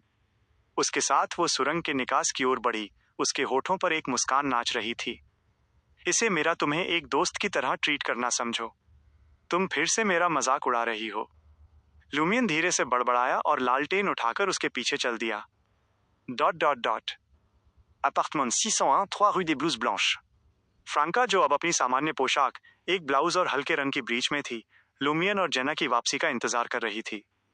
उसकी नजर लूमियन के झुलसे हुए ऊपरी शरीर पर गई और उसके होठों पर एक मुस्कान आ गई। जेना ने तुम्हें कुछ बार चाकू मारने का मौका नहीं लिया? डिसेंसी के नेगेटिव इफेक्ट्स उतने पावरफुल नहीं हैं जितना मैंने सोचा था। लूमियन के जवाब देने से पहले जेना बीच में बोली, शुरुआती आधे घंटे के लिए ये एक असली संघर्ष था। मुझे उस सुरंग के बाहर छिपना पड़ा जहां वो आराम कर रहा था। हर कुछ मिनटों में मैंने जमीन के नीचे से, छत से या पत्थर की दीवारों के पीछे से आने वाले खतरों की जांच की, लेकिन तब भी मैं गंभीरता से सुरंग को गिराने और उसे जिंदा दफनाने के बारे में सोच रही थी। अभी तुमने ये नहीं कहा था। लूमियन खुद को रोक नहीं पाया और जेना की ओर देखा। एक पल के लिए वो ये नहीं बता सका कि वो इंस्टिगेटर उस सुनसान सुरंग में सच बोल रही थी या वो अब सच बोल रही थी। फ्रैंका धीरे से हंसी और उसने जेना को थम्स अप दिया। ये आसान नहीं रहा होगा। तुमने अपनी सतर्कता बनाए रखी, यहाँ तक कि एक सेमी एनक्लोज्ड सुनसान सुरंग में भी। तुमने नीचे से, गुफा की छत से और उसके आसपास की दीवारों से होने वाले हमलों का अंदाजा लगाया था। जेना की भौहें शांत हो गईं और उसकी गर्व भरी मुस्कान साफ दिखाई दे रही थी। तुम हमेशा मुझे वे डरावनी कहानियां सुनाती रहती हो, याद है? जैसे जमीन से हाथ निकलकर टखनों को पकड़ रहे हैं, छत से खून से लथपथ सिर लटक रहे हैं या दीवारों से आकृतियां निकलकर नायक को गले लगा रही हैं। हर रात का मनोरंजन जेना को डरावनी कहानियां सुनाना है? लुमियन ने फ्रैंका की ओर देखा, ये महसूस करते हुए कि उसके इरादे और भी गहरे हो सकते हैं। देखा, उन कहानियों के अपने फायदे हैं, फ्रैंका खुशी से बोली। फिर उसने अपना ध्यान लुमियन की ओर लगाया। डॉक्टर की जरूरत है? जलन काफी गंभीर लग रही थी। कोई जरूरत नहीं। एक पायरोमेनियाक के लिए ये सिर्फ एक मामूली खरोंच है। लूमियन ने यह बताने से परहेज किया कि वो अगली सुबह 6 बजे तक पूरी तरह से ठीक हो जाएगा। और अगर चीजें बिगड़ती हैं तो मैं हमेशा रैट के पास जा सकता हूँ। उसका पाला हुआ प्लांटर अभी तक सीक्वेंस 8 डॉक्टर के पद तक नहीं पहुंचा था, इसलिए इस समय उसकी मदद काफी सीमित थी। लूमियन की बेचैनी की कमी को देखते हुए फ्रैंका की चिंता कम हो गई। उसने वो गहरा हरा कैनवास बैकपैक उठाया जिसे जेना ने कुर्सी पर छोड़ दिया था और उसे कॉफी टेबल पर रखने के लिए तैयार हुई ताकि लूट का हिसाब बारीकी से किया जा सके। सहज भाव से लूमियन ने मेज पर बिखरे हुए कप, प्लेट, अखबार और पत्रिकाओं को एक तरफ हटा दिया ताकि पर्याप्त जगह बन सके। चारों ओर देखते हुए उसकी नजर पत्रिका के शीर्षक पर पड़ी, वुमेन। ये इंटिशन महिलाओं के बीच व्यापक रूप से पढ़ी जाने वाली साप्ताहिक पत्रिका थी, जो ट्रायर के latest fashion trends, lifestyle advice और ब्यूटी टिप्स दिखाती थी। लोन किंगडम के पास इसका अपना वर्जन था, लेडीज एस्थेटिक। लुमियन ने मुस्कुराते हुए अपना सिर उठाया और उसकी नजर फ्रैंका की ओर गई। उसकी आंखों में एक चंचल सवाल था। ओह, आप ऐसी पत्रिकाएं पढ़ती हैं? फ्रांका ने अपने होंठ सिकोड़े और जवाब में अपना सीना फुलाया। मेरे विमेन पढ़ने में क्या गलत है? उनकी संक्षिप्त बातचीत के बाद फ्रांका ने बैकपैक की चेन खोली और बैंक नोट्स, सिक्के और सोने की छड़ें निकाली। लगभग 60,000 वर्ल्ड डियोर, उसने एक पल के हिसाब के बाद आकलन किया। 2 महीने से थोड़े अधिक समय में पाद्रे औरोर की बचत के 40,000 वर्ल्ड डियोर खर्च करने में कामयाब रहा था, और वह भी बिना किसी बियॉन्ड कैरेक्टरिस्टिक्स को खरीदे या कोई भी मिस्टिकल आइटम्स प्राप्त किए। लुमियन जितना अधिक इसके बारे में सोचता, उतना ही परेशान होता जाता। ऐसा नहीं था कि पाद्रे के पास मिस्टिकल आइटम्स के विकल्प नहीं थे, बल्कि उपयुक्त चीजें मिलना मुश्किल हो रहा था। एक तरफ एक पाखंडी के रूप में उसे सावधानी बरतने की जरूरत थी, जिससे उसका बाहरी दुनिया से संपर्क सीमित हो गया था। वो कई रहस्यमयी सभाओं में नहीं जाता था और इस तरह कई पहलुओं से अनजान रहा। दूसरी ओर उसके पास मौजूद अनुबंधित प्राणियों के कई नेगेटिव प्रभाव थे। कई मिस्टिकल आइटम्स उसके लिए काउंटर प्रोडक्टिव या खतरनाक साबित हो सकते थे। कुछ तो अचानक घातक परिणाम भी ला सकते थे। फ्रांका ने लुमियन और जेना को संबोधित करने से पहले एक पल के लिए सोचा। सारा सोना सीएल का हिस्सा है, मैं बाकी संपत्तियों का आधा हिस्सा लूंगी। जेना, तुम और एंथनी बाकी को आपस में बांट सकते हो। चलिए एंथनी के लौटने के बाद डिस्ट्रीब्यूशन पर फैसला करते हैं और देखते हैं कि वो क्या हासिल कर पाया है। क्या ये सही लगता है? इस व्यवस्था के तहत लुमियन को लगभग 30,000 वर्ल्ड डिडोर और फ्रांका को 15,000 मिलते। मुझे इससे कोई दिक्कत नहीं है, जेना ने थोड़ी चिंता के साथ जवाब दिया। लेकिन एंथनी अभी तक वापस नहीं आया है। धिक्कार है, क्या उसके साथ कुछ हो सकता था? अगर कोई और होता तो मुझे परेशानी का शक होता, लेकिन एंथनी एक साइकाइट्रिस्ट है। वो लोगों को पढ़ने में बहुत माहिर है, इसलिए किसी जाल में फंसना उसके लिए मुश्किल है। इसके अलावा वो एक अनुभवी इंफॉर्मेशन ब्रोकर है। उसकी ट्रैकिंग क्षमताएं मेरे या सीएल के बराबर हैं, फ्रैंका ने मुस्कुराते हुए समझाया। सबसे महत्वपूर्ण बात यह है कि आप दोनों का इंतजार करते समय मैंने उसकी सुरक्षा सुनिश्चित करने के लिए मैजिक मिरर डिविनेशन का उपयोग किया। हे, ये वास्तव में एक अच्छा संकेत हो सकता है कि उसे इतना समय लग रहा है। ये सुझाव देता है कि उसने अपना टारगेट नहीं खोया है और शायद उसे कुछ हासिल हुआ है। आपको सिर्फ यह कहने के बजाय कि आपने डिविनेशन के जरिए चेक किया है, इतना विस्तार से समझाने की क्या जरूरत है? लुमियन ने मजाक किया, उसे स्थिति में मनोरंजन मिला। फ्रांका ने अपनी जीभ से आवाज निकाली और हंसी। तुम नहीं समझोगे, ये सिर्फ डिविनेशन पर भरोसा न करने के बारे में है। उसने 5 रिचुअलिस्टिक हाइड्स की ओर इशारा किया। क्या वे एनिमल क्रिएशन स्पेल के कंपोनेंट्स हैं? क्या हम उनका इस्तेमाल कर सकते हैं? फिलहाल सिर्फ मैं ही उनका उपयोग कर सकता हूँ, लुमियन ने अपना सिर हिलाते हुए जवाब दिया। और मुझे अभी तक गियोम बेने का प्रीसेट इनकेंटेशन नहीं मिला है। फ्रांका के चेहरे पर निराशा की एक झलक दिखाई दी और वो अपनी कुर्सी पर बैठ गई। कुछ सेकंड बाद उसकी मुस्कान वापस आ गई। वैसे मैंने अपने संपर्कों का उपयोग करके अधिकारियों को चुपके से सूचित कर दिया है कि एक वांछित अपराधी 50 रू विंसेंट में छिपा है। एक बार गियोम बेने की मौत की पुष्टि हो जाने के बाद हम लगभग 20,000 की इनामी राशि के पात्र होने चाहिए। क्या हमें उसे बांटने के अपने शुरुआती प्लान पर टिके रहना चाहिए? ये काम जेन्ना को सौंपना संभव नहीं था। इससे ये शक पैदा हो सकता था कि लुमियन ली उन लोगों में से एक था जिनसे वो जुड़ी हुई थी। एंथनी रीड, जो इन्फॉर्मेशन ब्रोकर था, सबसे उपयुक्त विकल्प था, लेकिन उसकी अनुपस्थिति ने चिंता पैदा कर दी थी। फ्रांका को डर था कि और देरी होने से पुलिस इनामी राशि का दावा करने से पहले ही 50 रू विंसेंट की स्थिति का पता लगा सकती है। एक बार जब लुमियन और जेना ने बिना किसी आपत्ति के प्लान को स्वीकार कर लिया, तो तीनों एंथनी रीड की वापसी का इंतजार करने लगे। कुछ मिनटों के बाद बैठे हुए लुमियन ने आगे झुकते हुए अपनी नजर फ्रैंका और जेना पर टिका दी। एक नपी तुली आवाज में उसने कहा, एक मामला है जिस पर मुझे आपके विश्लेषण की जरूरत है। औरोर के मामलों के साथ वो अक्सर खुद को अपनी भावनाओं से जूझते हुए और तर्कसंगतता से भटकते हुए पाता था। यही कारण था कि वो फ्रांका और जेना के दृष्टिकोण सुनना चाहता था। उनमें से एक का औरोर के साथ संबंध था, फिर भी उनका बंधन औरोर के साथ लुमियन के गहरे जुड़ाव से काफी अलग था। दूसरे की कोई सीधी भागीदारी नहीं थी, जिससे स्थिति को विभिन्न कोणों से देखने में उनके विचार अनमोल हो गए थे। जरूर, फ्रैंका और जेना दोनों ने एक साथ जवाब दिया, अपनी मुद्रा बदलते हुए एक प्रोफेशनल व्यवहार अपनाया। पहली बार लुमियन ने कॉर्डू की घटनाओं के बारे में बताया। हालांकि उसने कुछ विवरणों जैसे इनएविटेबिलिटी एंजल और ड्रीमस्केप से जुड़ी किसी भी चीज को छोड़ दिया, लेकिन उसने तबाही का एक ओवरव्यू दिया। इसमें औरोर का असामान्य व्यवहार, लुइस लंड, मडाम पुआलिस, गियोम बेने और बाकी लोग शामिल थे। फ्रांका को पहले से कुछ जानकारी थी, लेकिन जेना इस कहानी से काफी हद तक अनजान थी। जैसे जैसे लूमियन बोलता गया, साल द बाल ब्रीज की भूमिगत गायिका और थिएटर डे लॉन्सियन के ज पिजन्स की ट्रेनी एक्ट्रेस ने खुद को एक ऐसी दुनिया में पहुंचा हुआ पाया जो दूर और साथ ही अजीब तरह से परिचित लग रही थी। हालांकि एनिमल क्रिएशन स्पेल का विचार पहले से ही घबराहट पैदा करने वाला था, लेकिन वे पुरुषों द्वारा बच्चे पैदा करने और पक्षियों की तरह दीवारों पर चढ़ने वाले बच्चों जैसे कॉन्सेप्ट्स के लिए तैयार नहीं थे। ये पागलपन था, सरासर पागलपन। फ्रांका की मुख्य चिंता हालांकि औरोर के बदलाव के इर्द गिर्द घूमती थी। वो कॉर्डो में मगल की मौत के बारे में उत्सुक थी, लेकिन उसने बहुत गहराई से पूछने की हिम्मत नहीं की थी, इस डर से कि कहीं लूमियन परेशान न हो जाए। फ्रांका को विश्वास नहीं हुआ जब उसे एहसास हुआ कि समस्या की जड़ औरोर ही थी। ये मगल के बारे में उसके इंप्रेशन से बिल्कुल भी मेल नहीं खाता था। औरोर का गियोम बेने की उपस्थिति में ये खुलासा करना कि वो औरोर ली नहीं थी, फ्रांका को हैरान कर गया। उसका शुरुआती आश्चर्य एक गंभीर भाव में बदल गया। जल्द ही लूमियन ने अंतिम बलिदान अनुष्ठान के बारे में बताया। वेदी के भीतर औरोर के अचानक जागने और उसे सुरक्षा की ओर धकेलने के उसके कृत्य ने उसे जीवित रहने का मौका दिया। इस विवरण के जवाब में फ्रांका अचानक अपनी सीट से उठ गई। लूमियन और जेना को अपने व्यवहार से हैरान करते हुए वो अपने बेडरूम की ओर भागी और हाथों में कागजों का एक ढेर लेकर वापस आई। ये औरोर के ग्रिमवास थे, जिन्हें लूमियन द्वारा ट्रांसक्राइब किया गया था, जिसे संदेह था कि कुछ गलत हो सकता है। उसने आशा की थी कि फ्रांका कुछ जानकारी दे सकती है। कागजों को कॉफी टेबल पर फैला दिया गया और फ्रांका ने एक शीट निकाली। उसका भाव घबराहट और गंभीरता के मिश्रण में बदल गया। उसने शुरू किया, मुझे लगता है कि मुझे पता है कि क्या गलत है।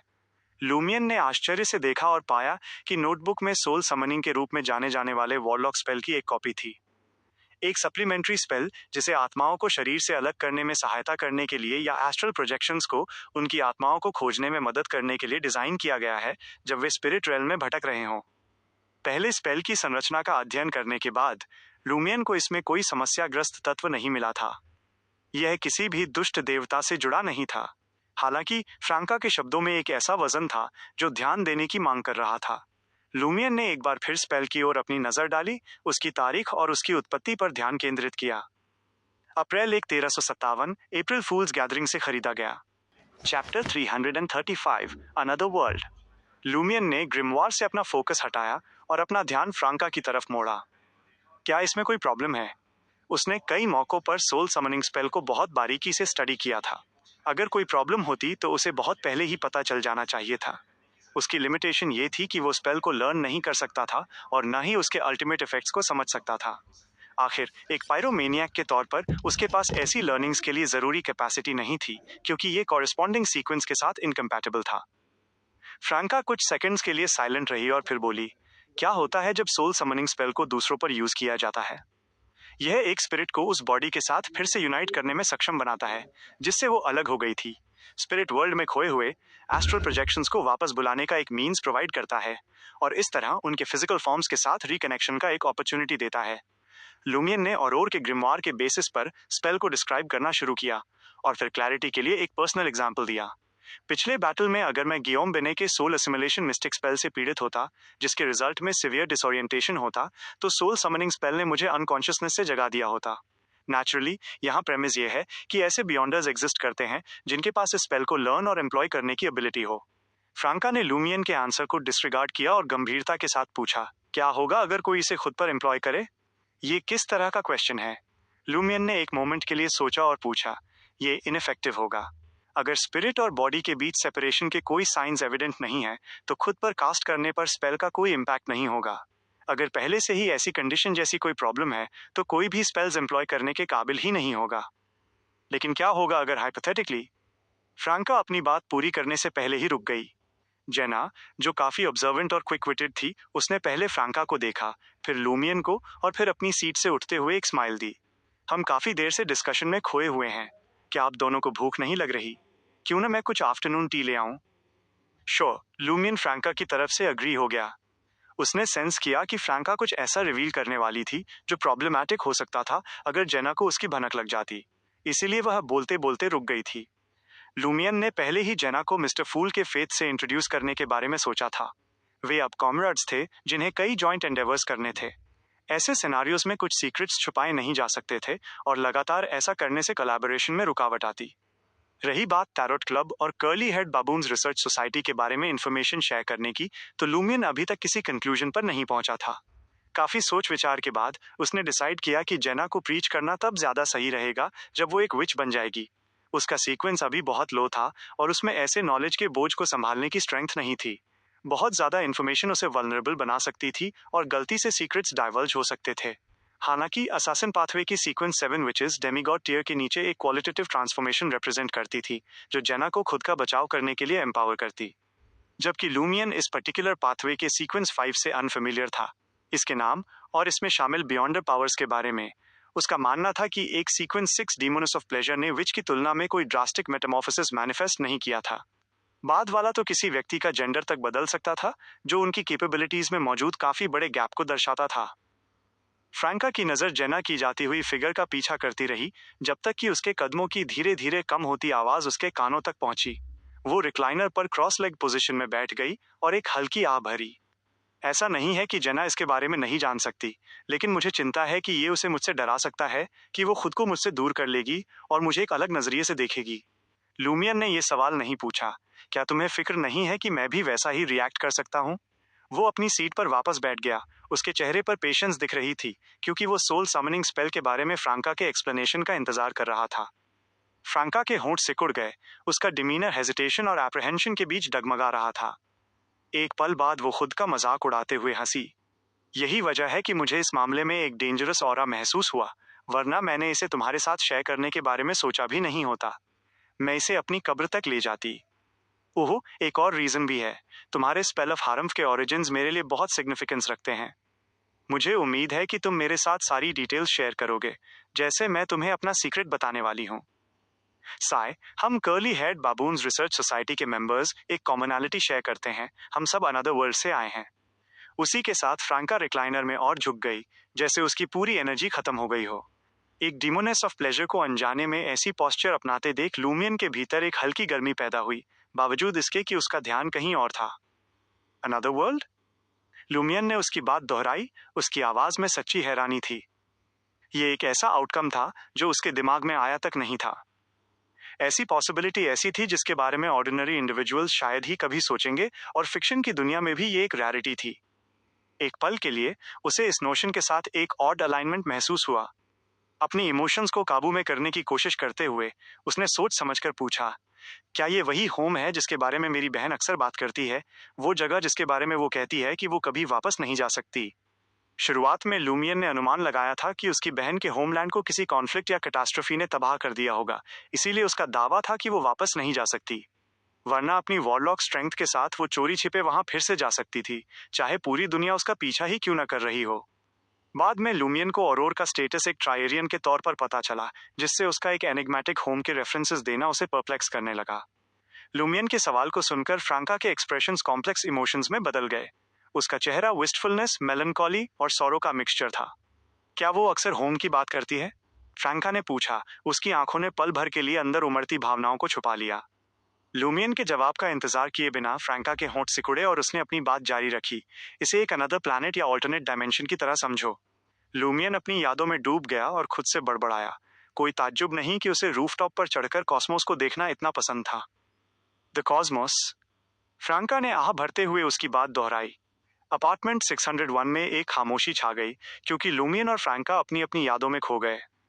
कुछ देर बाद लूमियन के दिमाग में एक याद ताजा हुई। मैडम मैजिशियन ने मदर ट्री ऑफ डिजायर जैसे इविल गॉड्स का जिक्र किया था, जो हमारी दुनिया के बाहर एग्जिस्ट करते हैं, जिन्हें एक बैरियर ने अलग किया हुआ है। ये एंटिटीज लगातार उस बाउंड्री को तोड़ने के तरीके ढूंढती रहती हैं। लूमियन की नजर फ्रैंका की तरफ घूमी और उसने अपने विचार जाहिर किए। क्या ऐसा हो सकता है कि आप सभी इस दुनिया में छोड़े गए किसी इविल गॉड की स्पॉन हो? फुट! फ्रैंका तुरंत अपनी सोच से बाहर आई। क्या हम तुम्हें वैसे दिखते हैं? नहीं, लूमियन ने थोड़ा सोचने के बाद जवाब दिया। तुम बहुत कमजोर हो कि इविल गॉड्स तुम्हें यहाँ भेजने के लिए अपनी एफर्ट्स खर्च करें। वे इसके बजाय अपने और सेंट्स भेजने पर फोकस कर सकते थे, या शायद वे तुम्हारी पोटेंशियल ग्रोथ पर अपनी उम्मीदें टिकाए हुए हैं। आखिरकार कमजोर होने के अपने फायदे थे। बैरियर के जरिए इन्फिल्ट्रेशन डिटेक्ट होने की संभावना कम होती थी। अम्यूज्ड और थोड़ी चिड़चिड़ी होकर फ्रैंका का मन किया कि वो उसकी बातों को झुठला दे, लेकिन कोई ठोस सबूत उसके पास नहीं था, जिससे उसके पास कोई और रास्ता नहीं बचा। किसी भी केस में मेरा मिस्टर फूल पर यकीन बढ़ गया है।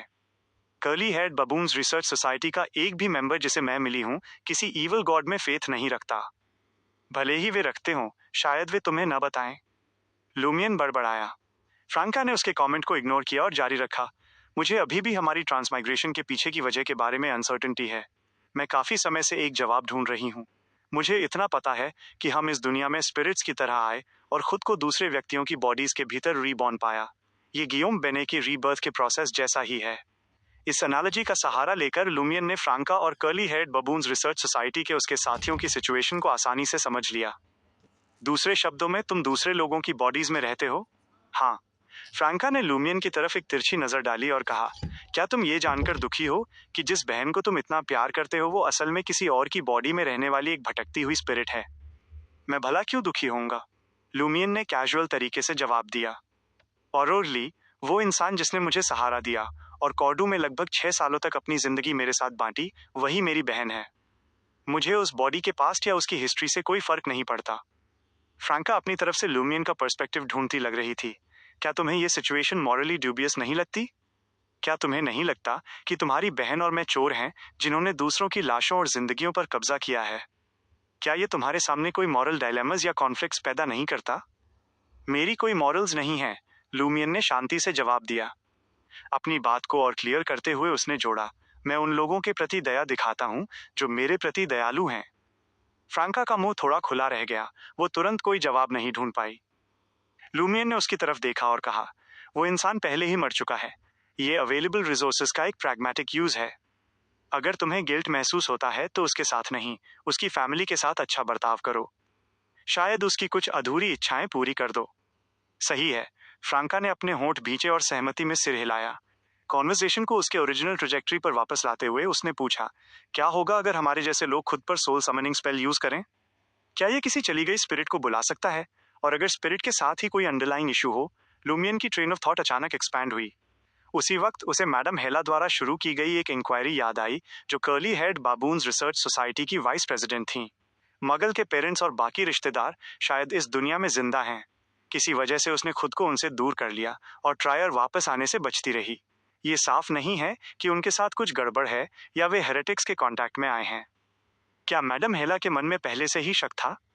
लूमियन की भौहें सिकुड़ गईं और वो फुसफुसाया, क्या रोश लुई सैमसन असल में बॉयड की ओरिजिनल स्पिरिट हो सकती है? क्या वो और उसके परिवार के कुछ मेंबर्स इनएविटेबिलिटी से जुड़े हुए हैं, शायद सिनर्स ऑर्गेनाइजेशन से भी?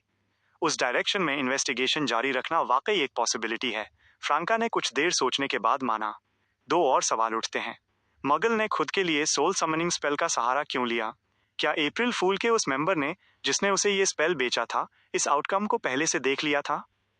फ्रैंका ने लूमियन के साथ अपनी ट्रांसमाइग्रेशन का सीक्रेट शेयर करने का फैसला किया था क्योंकि उसे लगा था कि curly head baboons research society के भीतर कुछ गलत हो सकता है और उसे एक आने वाले खतरे का एहसास हो रहा था।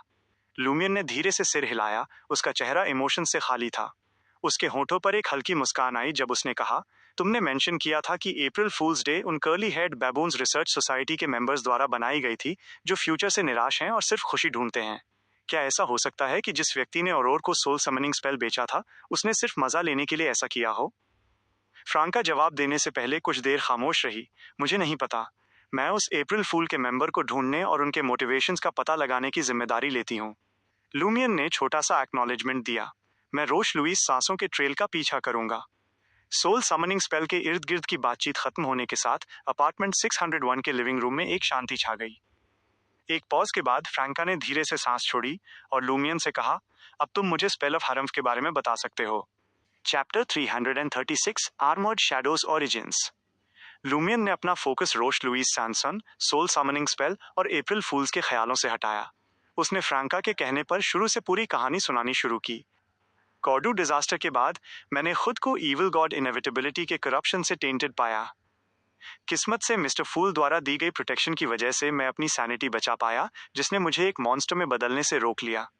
ये करप्शन, जो एक कर्स भी है और एक ब्लेसिंग भी, अब मैडम मैजिशियन के इंस्ट्रक्शंस के मुताबिक स्टेजेस में एक्सट्रैक्ट किया जा रहा है।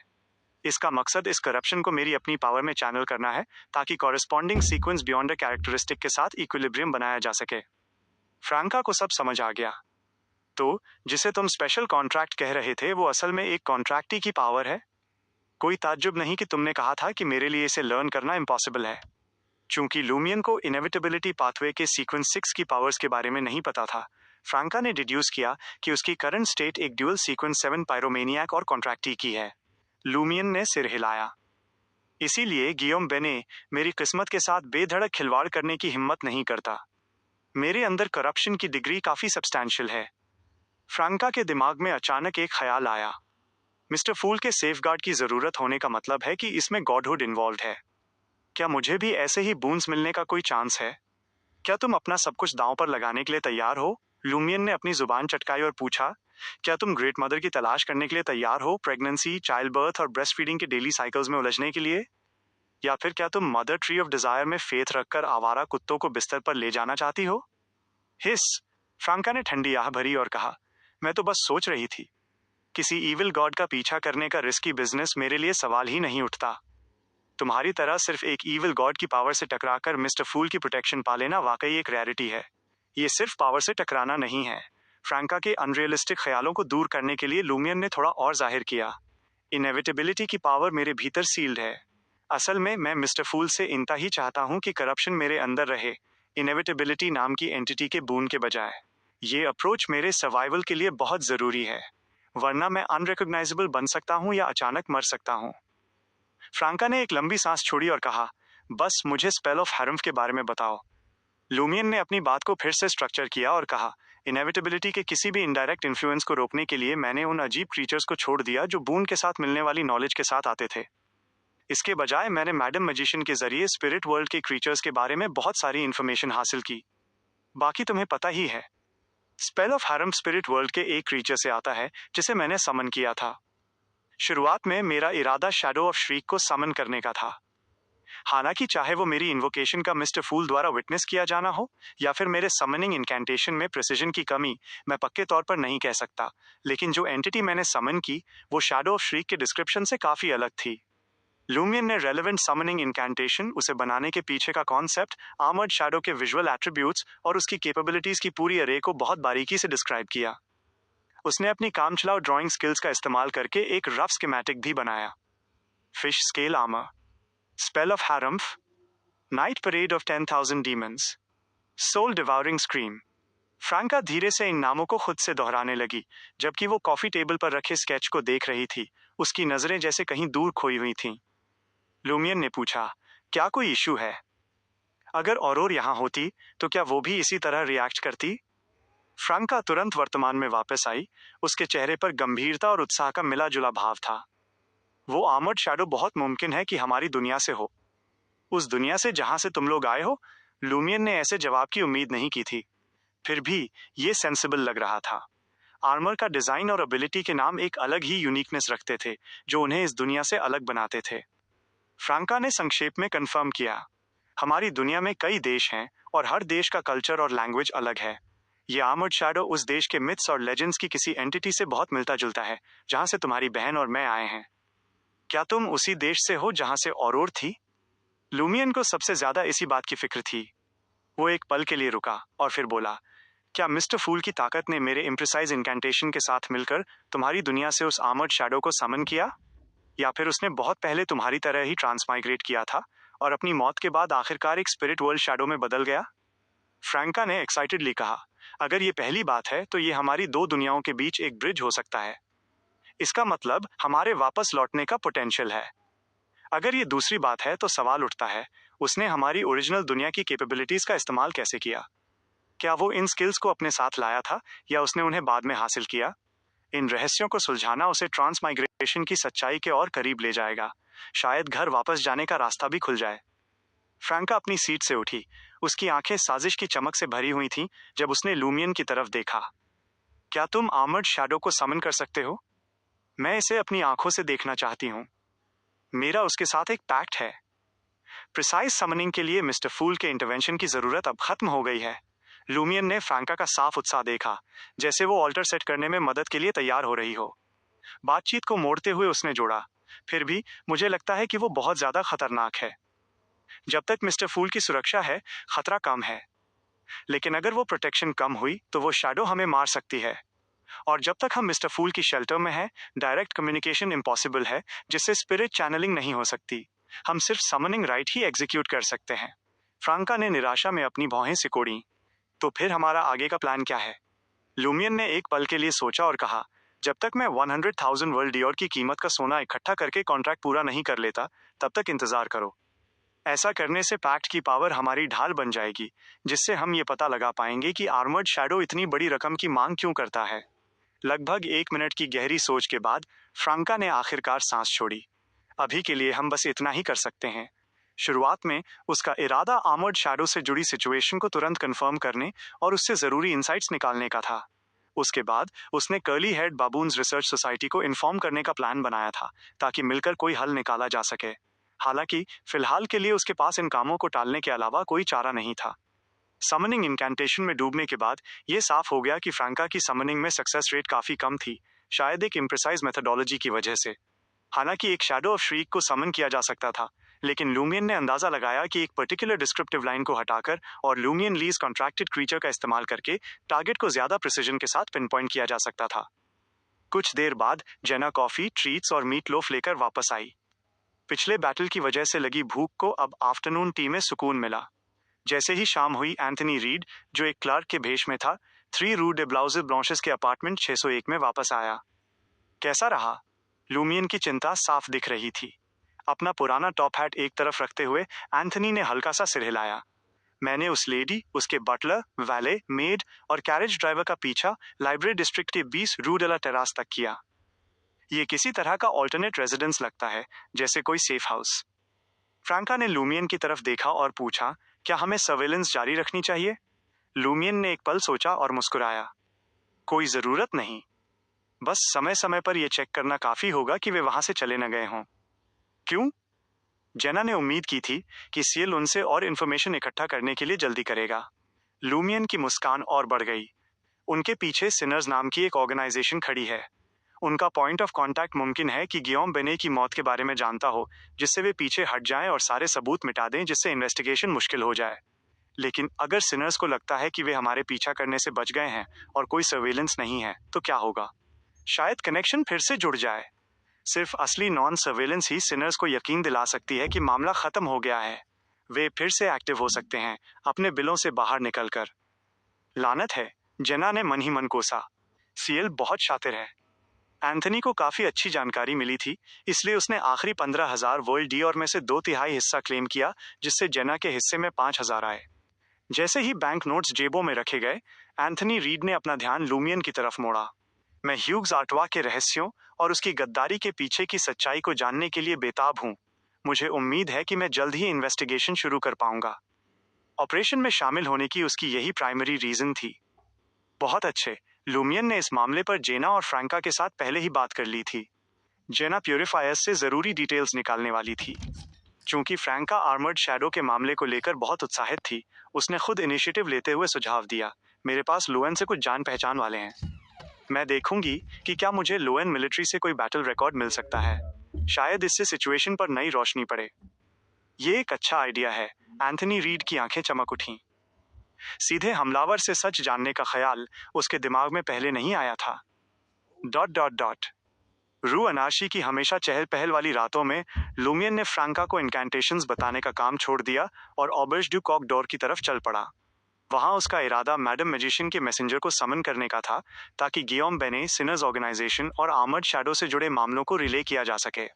साथ ही उसे उम्मीद थी कि वो मैडम जस्टिस और मैडम सूजी तक अपने आखिरी थेरेपी सेशन के लिए अपनी तैयारी का मैसेज पहुंचा पाएगा।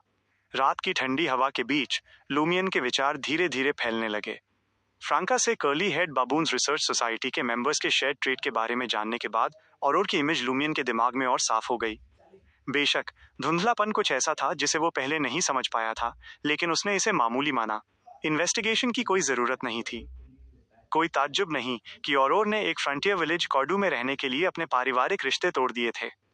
कोई ताज्जुब नहीं कि उसका मन ट्रायर की तरफ नहीं करता था।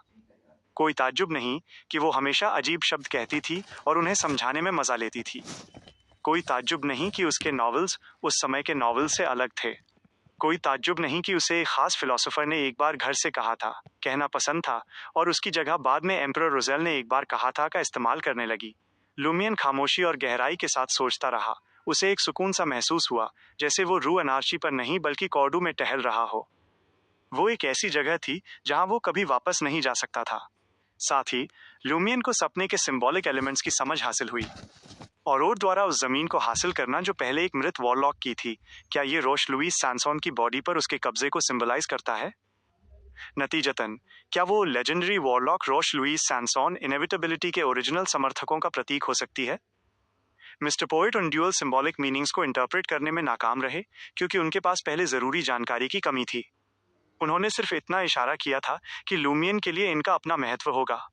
जैसे जैसे उसके विचार तेज हुए, लुमियन रूम 207 में वापस आया और मेज पर एक साधारण मुड़ा हुआ लेटर देखा। लेटर? ये मैडम मैजिशियन का नहीं लगता। लुमियन आगे बढ़ा, हैरान और शक से भरा हुआ। उसने लेटर उठाया और उसे खोला। कागज पर एलिगेंट इंटीजन स्क्रिप्ट में 2 लाइंस लिखी थीं। मैं ट्रायर पहुंच गई हूं। Hela. Chapter 337, magician speculation. Madam Hela Trier पहुंच गई हैं? लुमियन ने उस लेटर को पकड़ा। उसके चेहरे पर उलझन के भाव थे। असल में इस डेवलपमेंट में कुछ भी गलत नहीं लग रहा था। आखिर curly head baboons research society की वाइस प्रेसिडेंट कोड नेम्ड हेला ने पहले ही ट्रायर आने का इशारा दिया था। हालांकि लुमियन का रोश लुइस सैनसॉन से इंट्रोडक्शन उसी दोपहर हुआ था, जिससे यह शक पैदा हुआ कि अरोर की ओरिजिनल बॉडी में इनएविटेबिलिटी को लेकर बिलीफ्स छिपे हो सकते हैं और अप्रैल फूल की टीम में भी कोई गड़बड़ है।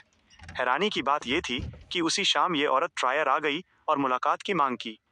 उसने लुमियन को मगल की फैमिली रूट्स पर कड़ी नजर रखने की सलाह दी थी, क्योंकि उसे लगा कि इन्वेस्टिगेशन का ये एक अच्छा रास्ता हो सकता है। क्या ये सिर्फ एक इत्तेफाक था या कोई और वजह थी?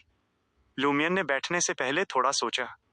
कार्बाइड लैंप की रोशनी में उसने कागज उठाया और मैडम मैजिशियन के साथ कॉरेस्पॉन्डेंस शुरू किया। कम शब्दों में उसने दिन भर की घटनाओं, फ्रैंका के साथ हुई बातचीत और आर्मर्ड शैडो की उलझन के बारे में बताया।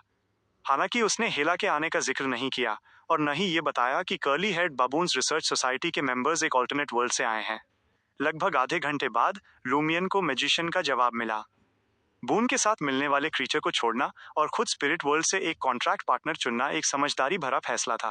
तुम्हारा एक इनएविटेबिलिटी हंटर में बदलना, जिसका मकसद इनएविटेबिलिटी पाथवे की पावर्स हासिल करना है, ये साबित करता है कि मेरी सटल गाइडेंस आखिरकार काम आई। इस पॉइंट पर लुमियन थोड़ा हैरान था। मैडम मैजिशियन ने कब इशारा किया था कि उन अजीब क्रीचर्स को छोड़ देना चाहिए जो बून के साथ आते हैं? अचानक उसे एक एहसास हुआ। कॉन्ट्रैक्ट की बून के लिए प्रार्थना करने से पहले, यह जाने बिना कि इसके साथ मिलने वाला मिस्टिकल नॉलेज कॉन्ट्रैक्ट टारगेट से जुड़ा होगा, मैडम मैजिशियन ने उसे स्पिरिट वर्ल्ड के क्रीचर्स के बारे में जानकारी दी थी। ये वाकई एक इशारा था, पर क्या इसे इतना सटल होना जरूरी था? लुमियन ने सोचा कि जो लोग डिविनेशन या एस्ट्रोमांसी में माहिर होते हैं, वे शायद सीधी बात करना पसंद नहीं करते। इसके बजाय वे दूसरों के लिए सुराग या ऐसी पहेलियां छोड़ना पसंद करते हैं जिन्हें समझना मुश्किल हो। ये समझने के बाद लुमियन ने अपना सिर झुकाया और मैडम मैजिशियन के जवाब को फिर से गौर से पढ़ने लगा। सिनर्स एक सीक्रेट ऑर्गेनाइजेशन जो इनएविटेबिलिटी की पूजा करती है, 6 साल से भी ज्यादा समय से मौजूद है। इसकी शुरुआत लोअन किंगडम, फेसाक एम्पायर और इंटस रिपब्लिक की जंग के आखिरी दौर में हुई थी। तुमने जिस रोश लुइस सैनसॉन का नाम लिया, वो शायद इनएविटेबिलिटी की मानने वाली रही होगी, हालांकि उसे शायद कॉरेस्पॉन्डिंग बून्स न मिले हों। कुल मिलाकर उस जंग ने इविल गॉड्स को हमारी दुनिया में घुसपैठ करने के लिए और ज्यादा मौके दिए। तुमने शायद रोश लुइस सैनसॉन और अपनी बहन ऑरोर के बीच के करीबी कनेक्शन को समझ लिया होगा। एक हद तक वे एक ही हैं, पर पूरी तरह से अलग नहीं।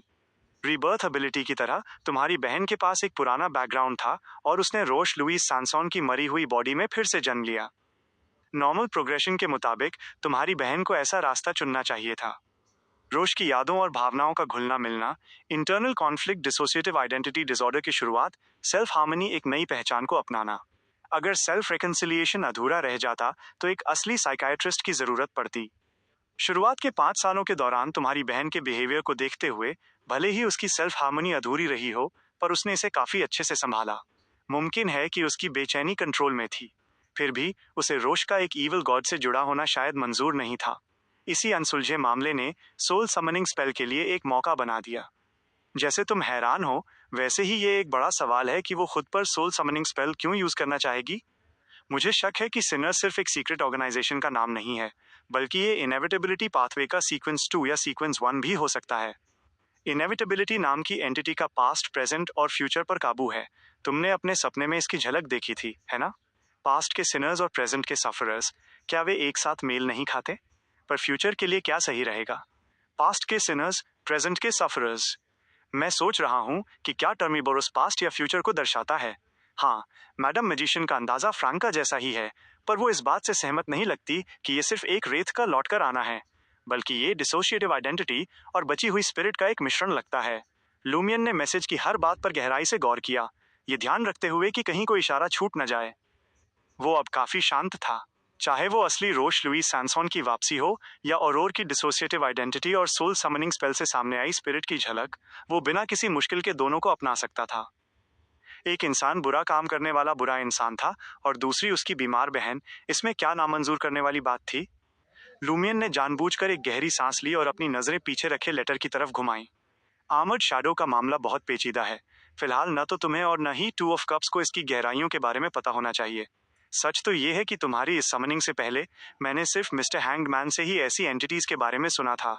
उन्होंने इनका सामना सिर्फ 3 या 4 बार किया है, एक बार तो सपने के अंदर। फ्यूचर में जब तुम आर्मर्ड शैडो को फिर से समन करो और अपना कमिटमेंट पूरा करो, तो मुझे लिख देना और किसी भी बदलाव के बारे में बताना। Mister hanged man.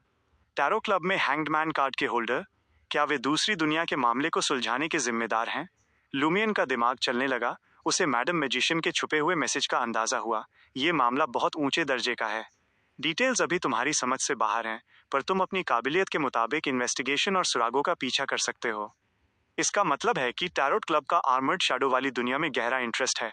लूमियन ने धीरे से सिर हिलाया और अपना ध्यान लेटर के बाकी हिस्से पर लगाया। जब फाइनल साइकियाट्रिक ट्रीटमेंट का समय कंफर्म हो जाएगा तो मैं तुम्हें बता दूंगी। तुम्हारा मिस्टिकल आइटम अगले हफ्ते तक तैयार हो जाना चाहिए। हेला से मिलो। मेरी तरफ से कोई बड़ी चिंता नहीं है। तुम शायद उसे ये इशारा दे सकते हो कि औरोर की गड़बड़ी किसी अप्रैल फूल मेंबर द्वारा बेचे गए सोल समनिंग स्पेल की वजह से हो सकती है, ताकि उसका रिएक्शन देखा जा सके। रही बात उसे आर्मर्ड शैडो के बारे में बताने की, तो ये तुम पर और टू ऑफ कप्स पर निर्भर करता है। लूमियन ने अपनी उंगलियों से धीरे से छुआ, जिससे लाल लपटों ने लेटर को जला दिया। इसके बाद उसने हेला को एक जवाब लिखा। माननीय मदाम हेला, अगर आपको ठीक लगे तो कल सुबह 10 बजे क्वार्टियर डेल ऑब्जर्वेटोयर के लिटिल काउ कैफे में मिलते हैं, जो रू ऑन्सियन पर है। लूमियन ने पहले मार्केट डिस्ट्रिक्ट में किसी जगह को चुनने का सोचा था जिसे वो अच्छे से जानता था, पर iron and blood cross order द्वारा उसे किसी अजनबी के साथ देख लिए जाने का खतरा बहुत ज्यादा था। उसका दूसरा ऑप्शन किसी कैथीड्रल के पास का कैफे या बियर हाउस था। हालांकि उसे लगा कि ये बहुत ज्यादा सावधानी जैसा लगेगा। ऐसा लगता जैसे कुछ गलत होने पर वो कैथीड्रल में पनाह लेना चाहता है, पर सच तो ये था कि उसकी वहां छुपने की हिम्मत नहीं थी। आखिरकार उसने रू ऑन्सियन को चुना, वही सड़क जहां साल डे बाल यूनिक स्थित था। जब मिलने का समय आता और अगर हेला के साथ कुछ गड़बड़ होती, तो वो खतरे को उस डांस हॉल की तरफ मोड़ देता जिसने उसे पहले परेशान किया था। वो देखना चाहता था कि क्या वो उन मुसीबत खड़ी करने वालों को एक दूसरे के खिलाफ कर सकता है। हेला का जवाब मिलने और समय और जगह कंफर्म होने के बाद लूमियन अर्थ ब्लड और के साथ रू डे ब्लाउजेस ब्लॉन्शेस वापस आया। उसने फ्रैंका और जेना के दरवाजे पर एक बार फिर दस्तक दी। फ्रैंका अभी भी अपने उन्हीं कपड़ों में थी। उसने अपने रात के कपड़े नहीं पहने थे। उसने लूमियन को उलझन भरी नजरों से देखा और पूछा, तुम यहाँ फिर से क्यों आए हो? जवाब देने के बजाय लूमियन ने पूछा, जेना कहाँ है? तुम्हें क्यों जानना है? उसे तुमसे पेमेंट मिली और वो अपने भाई से मिलने चली गई। फ्रैंका ने जवाब दिया। उसे अंदाजा हो गया कि लूमियन के पास बात करने के लिए कुछ जरूरी मामला है। तभी लूमियन ने अगले दिन हेला के साथ अपनी मुलाकात की बात छेड़ी। आखिर में उसने सवाल पूछा, क्या मुझे आर्मर्ड शैडो का जिक्र करना चाहिए? अभी नहीं, हम तब तक इंतजार करेंगे जब तक तस्वीर साफ ना हो जाए, फ्रैंका ने काफी सोच विचार के बाद कहा। फिलहाल मेरा जिक्र मत करना। ऐसे दिखावा करना जैसे हम कभी मिले ही नहीं। लूमियन के होठों पर एक मुस्कान आई। तुम्हें हर किसी पर शक रहता है। सावधान रहना ही बेहतर है, फ्रैंका ने आह भरते हुए कहा। सोल समनिंग स्पेल ने मुझे बहुत ज्यादा सतर्क बना दिया है। जब डिटेल्स कंफर्म हो गईं, तो लूमियन ने फ्रैंका की तरफ देखा। क्या तुम बाहर जा रही हो? हाँ, मैं रू डे फॉन्टेन्स जा रही हूँ गार्डनर को ढूंढने, फ्रैंका ने खुले तौर पर जवाब दिया। उसके चेहरे पर एक शरारती मुस्कान थी। मैं उसे कुछ असली प्लेजर से इंट्रोड्यूस करवाने जा रही हूँ। लूमियन पल भर के लिए खामोश रह गया। फ्रैंका धीरे से हंसी। मेरे पास और कोई रास्ता नहीं है, क्योंकि न तो तुम और न ही जेना मेरी मदद कर रहे हो। मुझे प्लेजर शेयर करने के लिए किसी और को ढूंढना होगा।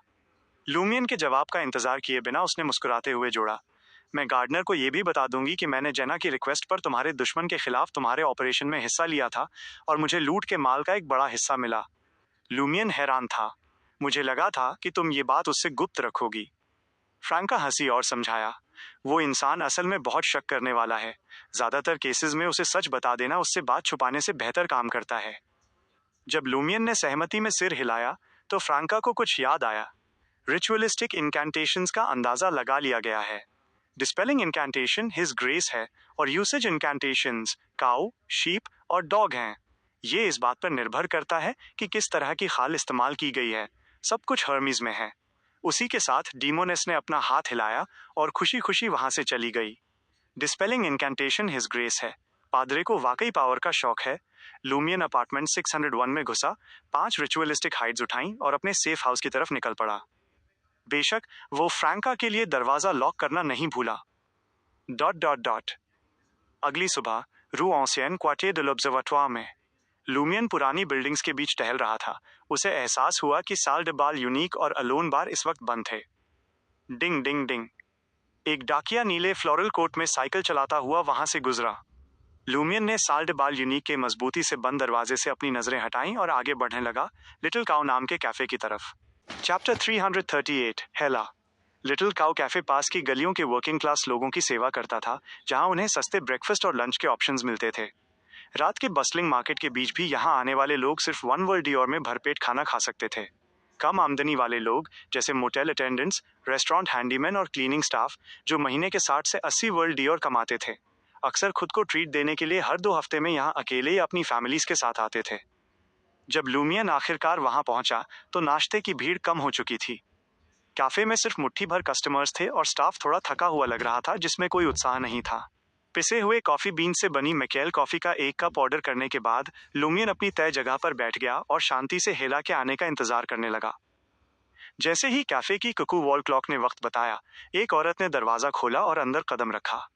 एक दिलचस्प ब्लैक ड्रेस पहने हुए वो एक रहस्यमयी आकर्षण बिखेर रही थी, जो किसी विधवा के लिबास की याद दिलाता था। उस औरत को पास आते देख लूमियन सीधा होकर बैठ गया और उसे गौर से देखने लगा। उसकी स्किन बहुत ज्यादा पेल थी, जैसे उसे लंबे समय से धूप से बचाकर रखा गया हो। उसके हल्के सुनहरे बाल कंधों पर गिर रहे थे, जो सॉफ्ट थे, लेकिन उनमें चमक की कमी थी। उसकी आंखें सारी रोशनी सोखती हुई लग रही थीं, जिससे वे डार्क दिख रही थीं और उनके असली रंग का अंदाजा लगाना नामुमकिन था। हालांकि उसके चेहरे के नैन नक्श काफी आकर्षक थे, लेकिन उन्होंने लूमियन पर कोई खास छाप नहीं छोड़ी। ऐसा लग रहा था जैसे उसके ठंडे व्यवहार ने एक साया सा डाल दिया हो, जो उसे पूरी तरह समझने से रोक रहा था। उसका बर्ताव न सिर्फ दूरी बना रहा था, बल्कि ऐसा लग रहा था जैसे वो उसके अंदर से निकल रहा हो, जिससे आसपास का टेम्परेचर थोड़ा गिर गया था। इससे पहले कि लूमियन और डिटेल समझ पाता, उस औरत ने उसके सामने बैठते ही ठंडी आवाज में पूछा, मगल का भाई? हालांकि लूमियन ने पहले ही अंदाजा लगा लिया था कि ये मैडम हेला है, उसकी डायरेक्टनेस ने उसे थोड़ा हैरान कर दिया। उसने उम्मीद नहीं की थी कि वो बिना किसी डिस्गाइज के आएगी, जैसे उसे किसी धोखे या बिट्रेयल की फिक्र ही न हो। लूमियन ने नीज फेस या मिस्ट्री प्राइंग ग्लासेस का इस्तेमाल नहीं किया था, लेकिन वो हमेशा बेसिक डिस्गाइजेस का इस्तेमाल करता था। अपने सुनहरे काले बालों और हल्के मेकअप के भरोसे उसने वांटेड पोस्टर्स में दिखाए गए लूमियन ली से खुद को काफी अलग रखा था। शायद ये डिस्गाइज का कोई ऐसा रूप है जिसे मैं पहचान नहीं पा रहा। लूमियन ने एक पोलाइट स्माइल दी और सिर हिलाया। मैडम हेला? लेडी ने हल्का सिर हिलाकर अपनी पहचान कंफर्म की। क्या मैं आपके लिए पीने के लिए कुछ मंगा सकता हूँ? लूमियन ने शालीनता से पूछा। हेला ने कोई औपचारिकता नहीं दिखाई। एक गिलास एब्सिंथ और एक ट्रिपल एस्प्रेसो शॉट। सुबह 10 बजे शराब पीना मेरी आदतों से काफी मेल खाता है, और वो ट्रिपल शॉट रीम एस्प्रेसो भी ले रही है। क्या वो पूरी रात जागी थी, या शायद रात भर पीने के बाद होश में आने के लिए एब्सिंथ ढूंढ रही है? लूमियन ने अपना दायां हाथ उठाया और उंगलियों से इशारा करके वेटर को बुलाया। जैसे ही हल्का हरा एब्सिंथ और कड़क रीम एस्प्रेसो हेला के सामने आया, लूमियन ने बातचीत के लिए एक सुरक्षित माहौल इंश्योर करने के लिए अपने आसपास का जायजा लिया। गल्प। हेला ने एब्सिंथ का आधा गिलास एक बार में पी लिया, जिससे उसके पले चेहरे पर धीरे धीरे कुछ रंग वापस आने लगा। गिलास नीचे रखते हुए उसने अपने बाएं हाथ के अंगूठे और इंडेक्स फिंगर से अपनी दाहिनी बीच की उंगली की एक अंगूठी घुमाई। वो अंगूठी बड़ी सादगी से बनी और सुंदर थी, जिसमें एक काले हीरे के कई पहलू शुद्ध चांदी के बेस में जड़े हुए थे। जैसे ही हेला ने धीरे से अंगूठी घुमाई, लूमियन को माहौल में एक हल्का सा बदलाव महसूस हुआ, जैसे आसपास की रोशनी कम हो गई हो। अब कोई हमारी बातें नहीं सुन सकता, हेला की आवाज अभी भी ठंडी थी। शानदार।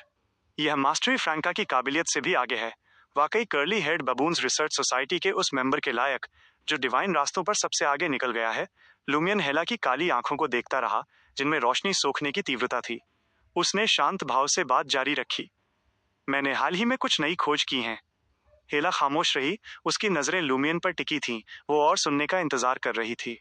मैंने गियोम बेने को पकड़ लिया है। लुमियन ने यह बात बिना किसी घमंड के कही। ये वैसा ही था जैसे साल दे बाल ब्रीज का कोई बारटेंडर किसी नए कॉकटेल के बारे में बता रहा हो। हेला के रिस्पॉन्स में सिर्फ एक सिर हिलाना था। उसने गियोम बेने को पकड़ने की डिटेल्स में कोई खास दिलचस्पी नहीं दिखाई। गियोम बेने से शुरुआत करते हुए लुमियन ने मगल यानी औरोर के बदलावों के बारे में बताया। उन अजीबोगरीब बातों की डिटेल्स दी जो सामने आई थीं, जिसमें लिजर्ड लाइक एल्फ का दिखना और रोश लुइस सैनसों का नाम शामिल था। आखिर में उसने कागजों का एक ढेर पेश किया। ये वो ग्रिमवार है जो मेरी बहन ने कॉर्ड्यू में इनएविटेबिलिटी का विश्वास फैलने से 3 महीने पहले लिखा था। कृपया इसे रिव्यू करें और किसी भी इरेगुलरिटी का पता लगाएं। पूरी कहानी के दौरान हेला एक ध्यान से सुनने वाली लिसनर बनी रही। फिर भी उसके चेहरे के भाव और इमोशनल उतार चढ़ाव बहुत कम थे। सिर्फ तभी जब लुमियन ने लिजर्ड लाइक एल्फ के दोबारा दिखने और रोश लुइस सैनसों के नाम का जिक्र किया तो उसके चेहरे पर हल्की शिकन आई। हेला, जो खामोश थी, उसने तेजी से ग्रिमवा को पढ़ा। उसकी रफ्तार लगभग अलौकिक थी, जैसे वो हर पन्ने को पलटते ही उससे मिस्टिकल इंसाइट्स निकाल रही हो और किसी भी अनोमली को पहचान रही हो। 5 से 6 मिनट के बाद उसने उसकी नोटबुक से एक पन्ना निकाला। उस पर सोल समनिंग स्पेल लिखा था, जिसे औरोर ने डॉक्यूमेंट किया था। सिर्फ curly head baboons research society के मेंबर्स और एक जैसा एक्सपीरियंस शेयर करने वाले लोग ही एक नज़र में उस इशू को पहचान सकते थे। लुमियन के अंदर भावनाओं की एक अचानक लहर उठी। हेला ने एक बार फिर एब्सिंथ उठाया और एक बार में वो पूरा हरा लिक्विड खत्म कर दिया। इसे खत्म करने के बाद उसने अपनी नजरें लुमियन की तरफ घुमाई और बोली, लिजर्ड लाइक एल्फ के मामले में तुम्हारा क्या ख्याल है? मैंने सुना है कि हाल ही में हेवन ने एल्व्स के एक ग्रुप को निकाल दिया है। उनमें से कुछ डायफेनस लिजर्ड्स की तरह दिखते हैं, लुमियन ने जवाब दिया। उसने मिस्टर पोएट द्वारा दी गई सिंबॉलिक व्याख्याओं में जाने के बजाय ऑफिशियल इन्वेस्टिगेटर रायन द्वारा दी गई जानकारी पेश करना बेहतर समझा। हेला के चेहरे पर थोड़ी रौनक आई और उसका ठंडा बर्ताव थोड़ा कम हुआ। मुझे इन एल्व्स के बारे में कुछ खास जानकारी है और मैंने उन पर काफी स्टडी की है। उन्हें हेवन से नहीं निकाला गया था। मुमकिन है कि वे किसी ऑल्टरनेट रेल्म से आए हों। उस ऑल्टरनेट रेल्म के फोकलोर और घटनाओं का मेल और समय बीतने के साथ शायद उन एलिमेंट्स को स्पिरिट वर्ल्ड से होकर हमारी दुनिया में आने का मौका मिल गया हो। फिलहाल ये मेरा अपना एक हाइपोथेसिस है। मैंने अभी तक इसे साबित नहीं किया है। मैं बस ये बताना चाहती हूँ कि मैंने हाल के सालों में इन एल्व्स के फिनोमेनन को स्टडी किया है और व्यक्तिगत रूप से उन डायफेनस लिजर्ड लाइक एल्व्स का सामना किया है जिनका आपने जिक्र किया। हालांकि वे उन डायफेनस लिजर्ड लाइक बीइंग से अलग हैं जिनकी बात आपने की है। असली एल्व्स नहीं? लुमियन ने इस बात पर कोई हैरानी नहीं जताई। आखिरकार रायन और उसके साथी पहले से ही ये थ्योरी बना रहे थे और मिस्टर पोएट का नजरिया भी एक अलग गुट की तरफ इशारा कर रहा था। हेला ने ज्यादा विस्तार में न जाने का फैसला किया और सिर हिलाकर लुमियन के शक को कंफर्म किया। मैं अलग अलग सोर्सेस से एल्फ लेजेंड्स में मिलते जुलते मोटिव्स की तलाश जारी रखूंगी। ये कहकर उसने सोल समनिंग स्पेल वाला ग्रिमवा घुमाया और उसे लुमियन की तरफ धक्का दे दिया। शायद यहीं से तुम्हारी बहन की प्रॉब्लम शुरू हुई है। लुमियन की आंखों में एक एक्सप्लेनेशन के लिए इंतजार साफ दिख रहा था। वह वाकई हेला का नजरिया जानने के लिए उत्सुक था। हालांकि उसने ये उम्मीद नहीं की थी कि वो curly head baboons research society के सबसे गहरे राज को उसके सामने खोल देगी जैसा फ्रैंका ने किया था। हेला की आवाज फिर से बर्फ की तरह ठंडी हो गई जब उसने शुरू किया। मेरी तुम्हारी बहन के साथ कई बार बातचीत हुई है और मैंने गौर किया है कि वो अपने ओरिजिनल परिवार से जुड़ी साइकोलॉजिकल उथल पुथल से जूझ रही थी। उसके बायोलॉजिकल परिवार के साथ कुछ गड़बड़ है। नतीजा ये हुआ कि तुम्हारी बहन के पास उनसे दूर होने और उस सीमावर्ती गांव में पनाह लेने के अलावा कोई रास्ता नहीं बचा।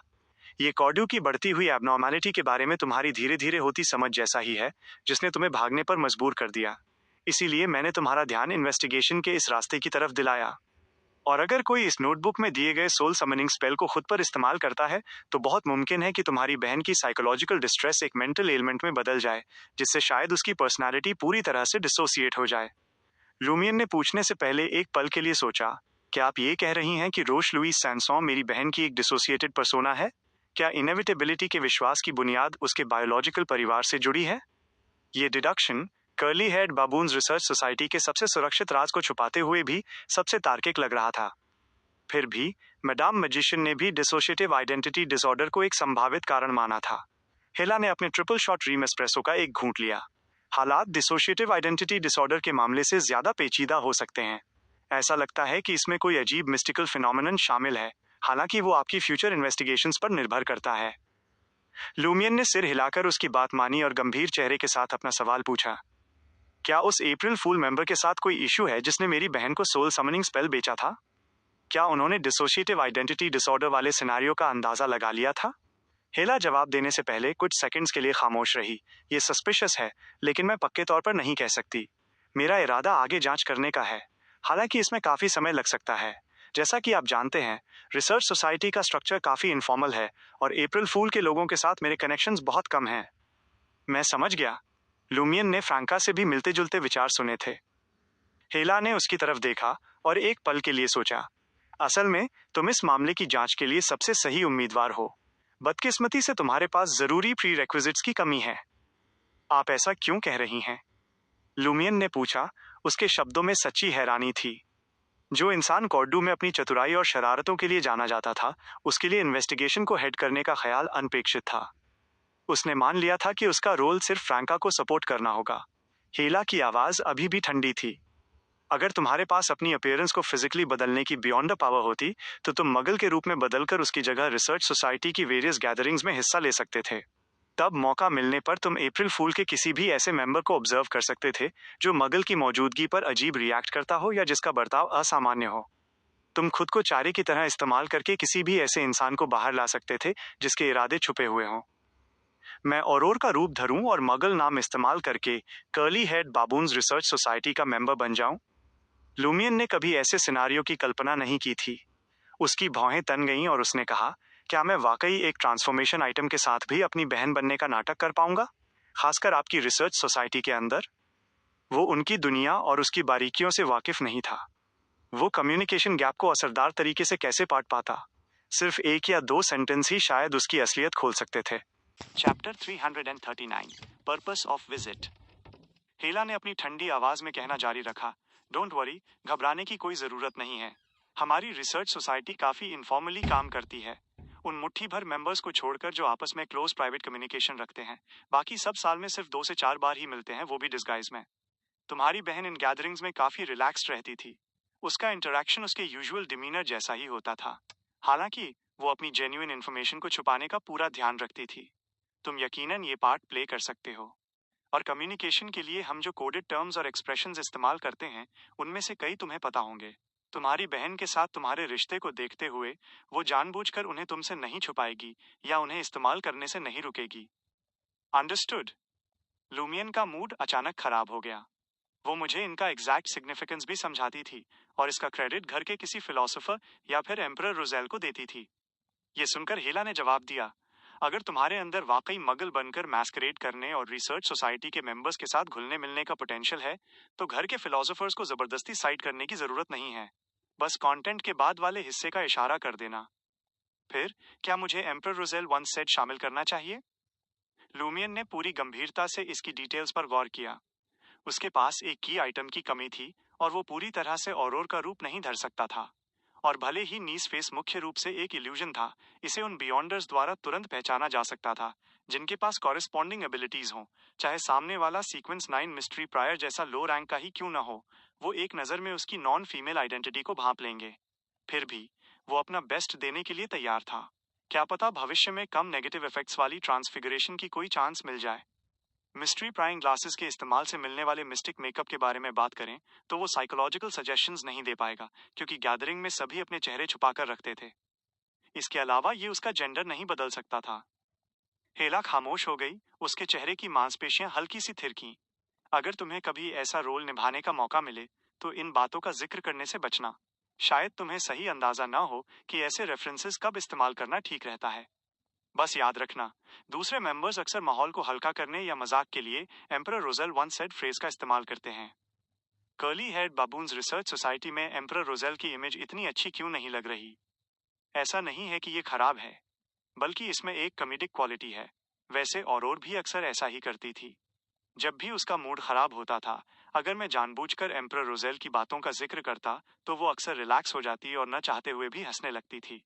लूमियन रिसर्च सोसाइटी के मेंबर्स के इस लॉजिक को पूरी तरह समझने के लिए संघर्ष कर रहा था। लेकिन उसने और ज्यादा सवाल पूछने से परहेज किया, क्योंकि वो उनके सबसे गहरे राज के बारे में अपनी अज्ञानता का दिखावा करना जरूरी समझ रहा था। अगर मौका मिला तो उसने इस मामले में फ्रैंका की सलाह लेने का इरादा किया। हेला ने आगे कहा, गैदरिंग में हिस्सा लेते समय बोलने से ज्यादा सुनने पर ध्यान देना। अगर कॉन्फिडेंस की कमी लगे तो गहरी डिस्कशंस में जाने से बचना। अगर दूसरे लोग पास्ट के बारे में बात करें तो हो सके तो फोकस शिफ्ट कर देना और एक पैट्रनाइजिंग टोन बनाए रखना। मगल की आदतों और खूबियों को कॉपी करना तुम्हें उसका किरदार निभाने में मदद करेगा। लुमियन ने एक पल के लिए सोचा। ये भेष हालांकि सिर्फ एक सरफेस लेवल धोखा है। तुम्हारी रिसर्च सोसाइटी में ऐसे बियॉन्डर्स हैं जो डिविनेशन में माहिर हैं और जिनकी इंट्यूशन बहुत तेज है। वे आसानी से पहचान सकते हैं कि मैं अपनी बहन नहीं हूं। नहीं, इसके बिल्कुल उलट, वे तुम्हें असली मगल साबित कर सकते हैं। हेला ने लुमियन की उम्मीद के विपरीत एक हैरान करने वाला जवाब दिया। उसकी हैरानी के बीच हेला ने विस्तार से समझाया। पहली बात तो ये कि हम में से ज्यादातर लोग अपने साथी मेंबर्स की असलियत से अनजान हैं, जिससे हमारे लिए सही डिविनेशन या भविष्यवाणी करना मुश्किल हो जाता है। इसके अलावा तुम्हारी बहन की मेरी समझ के हिसाब से मैंने उसकी स्थिति जानने के लिए एक आर्टिफैक्ट का इस्तेमाल किया था। फिर भी मैं उसकी जिंदगी या मौत की स्थिति का पता नहीं लगा सकी। ये एक बहुत ही मजबूत एंटी डिविनेशन बैरियर का सामना करने जैसा था। क्या? लूमियन इसका असली कारण समझने से पहले थोड़ा चौंक गया। मैडम मैजिशियन के अनुसार औरोर पूरी तरह से नहीं मरी थी। दोबारा जिंदा होने की संभावना बनी हुई थी, क्योंकि उसकी आत्मा का एक हिस्सा मिस्टर फूल द्वारा सील कर दिया गया था, जिससे कन्वेंशनल डिविनेशन उस सील को तोड़ने और औरोर की असली हालत का पता लगाने में असमर्थ थी। एक शक्तिशाली एंटी डिविनेशन इफेक्ट काम कर रहा था। हेला ने अपनी ट्रिपल शॉट रीम एस्प्रेसो की एक और चुस्की ली। सबसे जरूरी बात, आज की हमारी मीटिंग के बाद मेरी स्पिरिचुअल इंट्यूशन मुझसे कहती है कि जब मैं तुम्हारे सामने होंगी तो औरोर के बारे में कोई भी डिविनेशन या भविष्यवाणी तुम्हारी तरफ इशारा करेगी। क्या? लूमियन के मुंह से लगभग ये सवाल निकल ही गया था। थोड़ी देर बाद उसने अपनी नजरें नीचे अपने सीने की बाईं ओर डाली और एक फीकी मुस्कान दी। शायद ये इस वजह से है क्योंकि मेरी बहन की आत्मा का एक टुकड़ा मेरे अंदर खास तौर पर संभाल कर रखा गया है। लूमियन ने एक लंबी आह भरी। कितने अफसोस की बात है। हेला के एनालिसिस के बाद उसे यकीन हो गया था कि वो बिना किसी खतरे के कर्ली हेड बैबून्स रिसर्च सोसाइटी में अपनी बहन की जगह ले सकता है। वो ऐसा करना चाहता था। इस तरह वो न केवल फ्रैंका की उसके मिशन में मदद कर सकता था, बल्कि उसे खतरों से भी बचा सकता था। साथ मिलकर वे काम कर सकते थे, एक सबके सामने रहकर, दूसरा साये में अपने दुश्मन को एक सावधानी से बुने हुए जाल में फंसाते हुए। साथ ही लूमियन ने सोसाइटी की गैदरिंग्स का इस्तेमाल औरोर के बारे में कीमती जानकारी जुटाने के लिए करने की संभावना को भी पहचाना। अफसोस की बात है कि उसकी इकलौती रुकावट ट्रांसफिगरेशन एबिलिटीज की कमी थी। अपने जेंडर, कद या शरीर को बदलने की ताकत उसके पास नहीं थी। हवा में थोड़ी देर खामोश छाई रही, फिर हेला ने अप्रैल फूल्स के मामले की जांच करने की अपनी प्रतिबद्धता दोहराई। उसके बाद उसने साफ तौर पर कहा, मैं इस बार ट्रायर आई हूं ताकि कैटाकॉम्स के और भी गहराई में जा सकूं। क्या तुम्हारे पास उस जगह के बारे में कोई जानकारी है? कैटाकॉम्स की और गहराई में? लुमियन का दिल जोर से धड़का और उसने उसे याद दिलाने की पहल की, वहां बहुत खतरा है। मैडाम हेला के खतों और पिछले सुझावों से मिली गाइडेंस बहुत कीमती रही थी। पूरी कृतज्ञता के साथ उसने कैटाकॉम्स के बारे में अपनी समझ और वहां देखे गए अजीबोगरीब मंजरों के बारे में बताया। आखिर में उसने कहा, किसी अनजाने कारण से सिर्फ मुझे ही उस बदनसीब जोड़े की यादें हैं। बाकी सब अनजान होने का नाटक करते हैं, जैसे कि वे कभी थे ही नहीं। सच तो यह है कि कैंडल, जो टूम का एडमिनिस्ट्रेटर है, उसे भी ये महसूस होना चाहिए था, फिर भी उसने अनजान होने का नाटक किया। हेला खामोश होकर गहरी सोच में डूब गई। बिना किसी हैरानी या घबराहट के उसने पूछा, क्या तुमने समैरिटन विमेन स्प्रिंग के बारे में सुना है? सुना है, पर एक ढोंगी के मुंह से। लूमियन ने ऑस्टाट्रूल की बातों को याद करने की कोशिश करते हुए कहा। उसने दावा किया था कि कैटाकॉम्स के अपर लेवल पर मौजूद समैरिटन विमेन स्प्रिंग एक धोखा है। वो बस उस समय की कंस्ट्रक्शन एरर की वजह से बचा हुआ एक गड्ढा है। एडमिनिस्ट्रेटर्स ने उसे एक कहानी का रूप दे दिया, लेकिन अंडरग्राउंड दुनिया की गहराई में एक प्राचीन मकबरे के अंदर असली फाउंटेन ऑफ ओब्लिवियन मौजूद है। हेला ने लुमियन की बात पर कोई कमेंट नहीं किया और बस सिर हिला दिया। शुक्रिया। अपनी कृतज्ञता जाहिर करने के बाद उसने अपनी 3 शॉट एस्प्रेसो की आखिरी बूंद पी, अपनी सीट से उठी और कैफे के बाहर जाने लगी। जैसे ही वो अपनी सीट से उठी, वहां छाई भारी खामोश टूट गई और सूरज की रोशनी ने एक बार फिर उस इलाके को अपनी चमक से भर दिया। लूमियन कुछ देर और बैठा रहा, अपनी मैकेल कॉफी की आखिरी चुस्कियों का मजा लेता रहा। उसके बाद वो रू ऑन्सियन की तरफ चल पड़ा। उसकी मंजिल प्लेस ड्यू पुर्गाटवार थी। वहां से उसने मार्केट डिस्ट्रिक्ट वापस जाने के लिए एक पब्लिक कैरेज लेने का प्लान बनाया। साल डिबाल यूनिक और अलोन बार के पास से गुजरते समय अचानक लूमियन के कानों में एक तेज खनकती आवाज आई। उसकी धड़कन रुक सी गई और वो तेजी से पीछे मुड़ा। उसने एक ऐसी शख्सियत देखी जिसे वो अच्छी तरह जानता था, जो अभी अभी नए खुले अलोन बार में दाखिल हुई थी। एक नाजुक हल्के सफेद जालीदार ड्रेस में लिपटी उस शख्सियत ने एक छोटी गोल टोपी पहनी थी जो रेशमी फूलों से सजी थी। उसके बालों के जूड़े से दो चांदी की छोटी घंटियां लटक रही थीं, जो उसके गहरे रंग के जूतों पर लगी वैसी ही एक्सेसरीज के साथ मैच कर रही थीं। लिया। ब्यूरो 8 की लिया। लूमियन ने उस व्यक्ति को लिया के रूप में पहचान लिया, वही ऑफिशियल इन्वेस्टिगेटर जो उसके सपने में आई थी।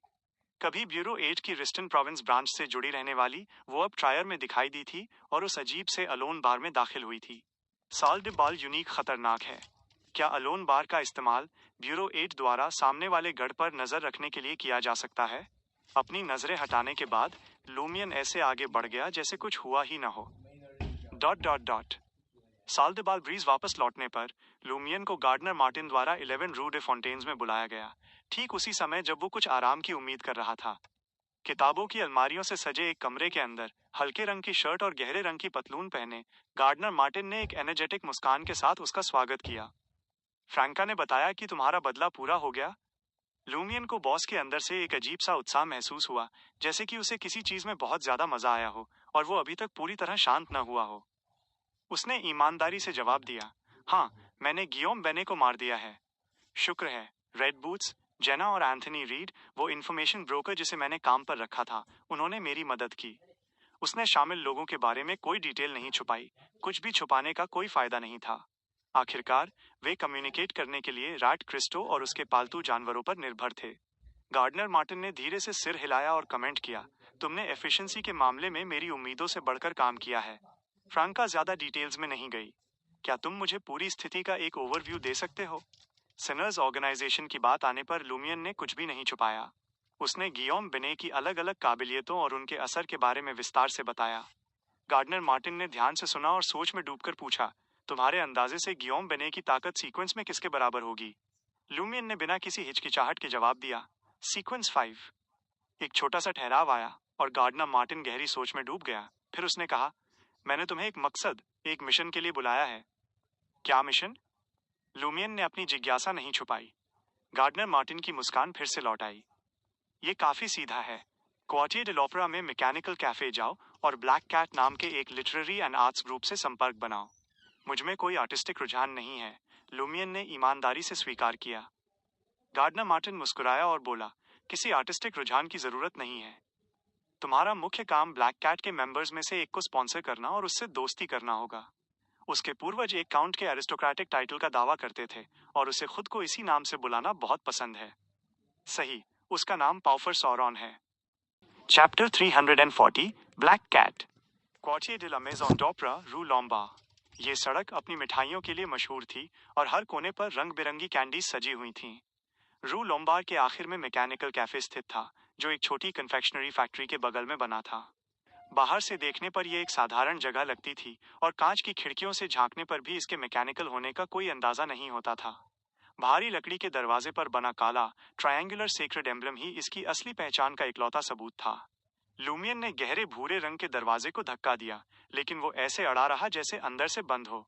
कुछ पल के इंतजार के बाद उसने बगल वाली खिड़की के पास लटक रही डोरबेल खींची। घंटियों की आवाज के बीच लूमियन को धातु के टकराने की हल्की आवाज सुनाई दी और उसने देखा कि दरवाजा धीरे धीरे खुला। कैफे के पीछे से एक मैकेनिकल आर्म बाहर निकली, जो किसी सजावटी डिस्प्ले की तरह बार काउंटर तक पहुंच रही थी। आसपास का मुआयना करते हुए लूमियन कैफे के एक कोने की तरफ बढ़ा। वहां दो सिंगल लेगेड टेबल्स रखी थीं, जहां 5 लोग बैठे थे।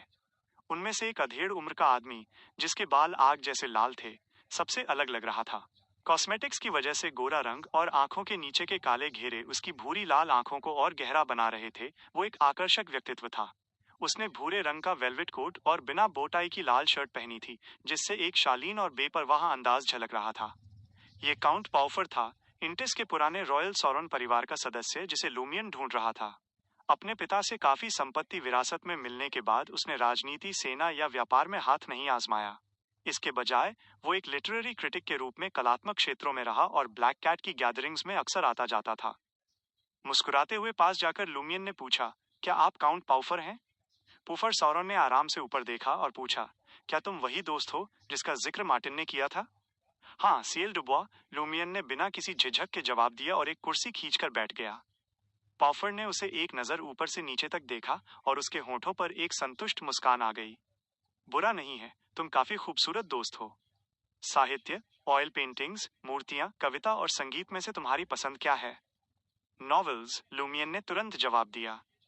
पॉफर पीछे की ओर झुका और तिरछी तरफ बैठे एक मोटे अधेड़ व्यक्ति की ओर इशारा किया।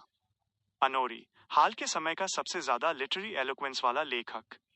ये वही लेखक था जो इरोटिका की दुनिया में खो गया था, ये भूलकर कि लेखन का असली मकसद ह्यूमन नेचर को समझना है। लूमियन को स्वाभाविक रूप से इस नॉवेलिस्ट के बारे में औरोर की राय याद आ गई। शुरुआत में अनोरी के काम ने इंसानियत को समझने के लिए प्यार के पहलू को तलाशा था, लेकिन वक्त के साथ उसका फोकस बदल गया। औरोर का मानना था कि अगर पाबंदियां न होती तो अनोरी मंक्स चेसिंग डॉग्स जैसा कोई रिस्क उपन्यास लिख देता। लूमियन को ह्यूमन नेचर की परतों को टटोलने में कोई खास दिलचस्पी नहीं थी, उसे तो बस कहानी के मजेदार हिस्सों से मतलब था। आपके उपन्यासों ने यकीनन मेरा नजरिया बदला है, उसने अनोरी से ईमानदारी से कहा। काली आंखों और नीली आंखों वाले अर्नो ने अपने पाइप से कश लिया और कहा, किस्मत अच्छी है कि तुमने मेरे डेथ ऑफ अ हेरल्ड की तारीफ नहीं की। Death of a herald? क्या ये आद्री का काम नहीं है? सही कहा। औरोर ने नामों की समानता के बारे में बताया था, जिससे अक्सर भ्रम होता था। लुमियन ने पूछा, आपका मतलब उस आद्री से है जिसे सरकार का समर्थन मिला है, जो साल के लाखों कमाता है, फिर भी सिर्फ कचरा लिखता है? अनोरी जोर से हंस पड़ा। ये बात एक गिलास एब्सिंथ के लायक है। इसके साथ ही उसने अपने सामने की टेबल पर लगे चांदी स्लेटी धातु के बटन को 3 बार दबाया। काउंट पाउफर ने लुमियन के आने का स्वागत किया और ब्लैक कैट संगठन के दूसरे सदस्यों से उसकी जान पहचान कराई। उनमें मलन नाम का एक पेंटर था जिसका चेहरा पीला और थका हुआ था, अर्नस्ट यंग जो एक सख्त दिखने वाला लिटरेरी क्रिटिक था, और इराइटा एक कवि जिसके हाथ में चेरीवुड का पाइप था। जब लुमियन अपनी जान पहचान पूरी कर रहा था, तभी उसने देखा कि अनोरी की टेबल की सतह अचानक एक खिलते हुए फूल की तरह खुल गई। उसके बीच से एक ट्रे पर पन्ने जैसे हरे रंग की एब्सिंथ का गिलास निकला, जो एक मैकेनिकल लिफ्ट के जरिए ऊपर आया था। लेखक अनोरी ने गिलास उठाया और ट्रे पर वन वर्ल्ड डियोर का चांदी का सिक्का उछाल दिया। धीरे धीरे वो मैकेनिकल एलिवेटर नीचे चला गया और धातु की सतह फिर से बंद होकर वैसी ही हो गई। अनोरी ने मुस्कुराते हुए गिलास लुमियन की ओर खिसकाया। तुम्हारी कही बात के नाम। ये वाकई एक मैकेनिकल कैफे है। लुमियन ने फिर से इस जगह का जायजा लिया। उसकी नजर टेबल के मजबूत पैर पर टिकी। उसे शक था कि वो अंदर से खोखला है और किसी भूमिगत पाइप से जुड़ा है। एब्सिंथ की कड़वाहट का मजा लेते हुए लुमियन ने टेबल की ओर इशारा किया और पूछा, कोई चेंज नहीं? यहाँ एब्सिंथ के एक गिलास की कीमत 1 वर्ल्ड डियोर है, अनोरी ने मुस्कुराते हुए जवाब दिया। क्या ये कुछ ज्यादा महंगा नहीं है? लुमियन ने मन ही मन सोचा, क्योंकि साल दे बाल ब्राइज में इसकी कीमत सिर्फ 7 लिक्स थी, जबकि क्वालिटी लगभग एक जैसी थी। 1 वर्ल्ड डियोर का मतलब 20 लिक्स था। उसी वक्त मलन नाम का वो थका हुआ पेंटर बोला, मैंने सुना है कि ट्रायर जू में एक हाथी आया है। काफी अनूठा नजारा है। मोटे अनोरी ने बुदबुदाते हुए कहा, एक हाथी में इतनी दिलचस्पी वाली क्या बात है? ये तो मुझे बिल्कुल मामूली बात लगती है। काउंट पाउफर हल्का सा हंसा और बोला, क्या हमें फिर संसद और 2 चर्चेस के बीच चल रही जंग पर चर्चा करनी चाहिए, जहां बड़े सरकारी अधिकारी बार बार लड़खड़ा रहे हैं, और पब्लिकेशंस पर लगी वो बेकार सेंसरशिप, और हमारे पीछे लकड़बग्घों की तरह लगे गुप्त एजेंटों के बारे में बात करनी चाहिए? अनोरी ने हार मानते हुए आह भरी, चलो उस हाथी की बात पर ही टिके रहते हैं।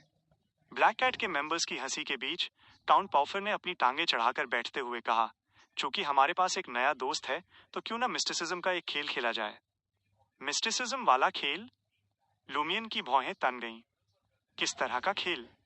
कवि इराइता ने पाइप का कश लेते हुए पूछा। काउंट पाउफर मुस्कुराया और बोला, इस खेल का नाम है किंग्स पाई।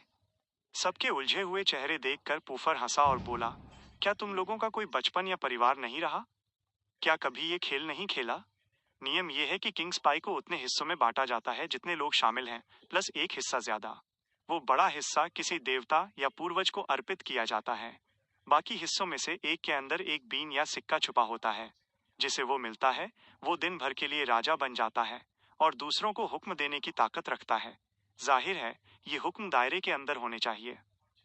मिस्टिसिज्म वाला पहलू इसमें यह था कि बचा हुआ हिस्सा बलि के तौर पर चढ़ाया जाता था। लुमियन ने सबकी तरफ देखा। उसे जिज्ञासा थी कि क्या इस ग्रुप में कोई और भी बियॉन्डर्स हैं, लेकिन उनमें से कोई भी वैसा नहीं लग रहा था। 10 सेकंड के अंदर लूमियन को छोड़कर बाकी सब तैयार हो गए। पॉफर ने अपनी टेबल का बटन दबाकर किचन को सिग्नल भेजा कि एक किंग्स पाई भेज दी जाए। बताया जाता है कि यह मिठाई सौरॉन डायनेस्टी के दौर से सबकी पसंदीदा रही थी। एग्लीस सेंट रॉबर्ट के भूमिगत हिस्से में इंक्विजिशन के घेरे के अंदर प्यूरिफायर्स की एक बैठक चल रही थी। वैलेंटाइन इमरे और उनके साथी डीकन एंगुलेमे के दफ्तर में इकट्ठा थे। हल्के सुनहरे रंग की शर्ट पहने एंगुलेम ने हाथ में एक फाइल उठाई और ग्रुप से कहा, हमने पुष्टि कर ली है कि क्वार्टियर de la प्रिंसेस रूज की 50 रू विंसॉ में मिली लाश गियोम बेने की ही है, जो पहले एक पादरे था। पक्का करो कि पुलिस हेडक्वार्टर मार्केट डिस्ट्रिक्ट से उसके वांटेड पोस्टर हटवा दे। मार्केट डिस्ट्रिक्ट का केस प्यूरिफायर्स के अधिकार क्षेत्र में नहीं था, लेकिन वैलेंटाइन ने इसके बारे में सुना था। अंततः इसकी पुष्टि हो गई थी। फॉर्मल नीले कोट में वैलेंटाइन ने एंगुलम से पूछा, डीकन, क्या गियोम बेने के कातिल की जांच में कोई प्रगति हुई है? फिलहाल कोई संदिग्ध नहीं है, एंगुलेमे ने जवाब दिया, जिसके सुनहरे बाल और दाढ़ी उसे एक प्रभावशाली रूप दे रहे थे। हमें जो पता चला है वो ये कि मौके पर आग के साफ निशान थे और मुमकिन है कि गियोम बेने किसी डीमोनस के श्राप का शिकार हुआ हो। कम से कम एक सीक्वेंस 7 हंटर और एक डीमोनस। ये एक अजीब मेल है, इमरे ने हैरान होते हुए कहा। उसे पता था कि डीमोनस पाथवे के ज्यादातर लोग डीमोनस परिवार से जुड़े होते हैं, जो एक ताकतवर गुप्त संगठन है और बहुत कम ही दूसरों के साथ मिलकर काम करता है। वैलेंटाइन ने कुछ देर सोचते हुए कहा, क्या इसमें लूमियन ली शामिल हो सकता है? उसके पास एक ठोस मकसद है। लेकिन इमरे ने ऐतराज जताया, पर उसके पास इतनी ताकत नहीं है। कॉर्डो छोड़ने के बाद वो इतनी जल्दी पायरोमेनियक कैसे बन सकता है? और वैसे भी एक पायरोमेनियक अकेले गियोम बेनेट का मुकाबला नहीं कर सकता। वैलेंटाइन अपनी बात पर अड़ा रहा, इसीलिए शायद उसने किसी डीमोनेस से मदद ली होगी।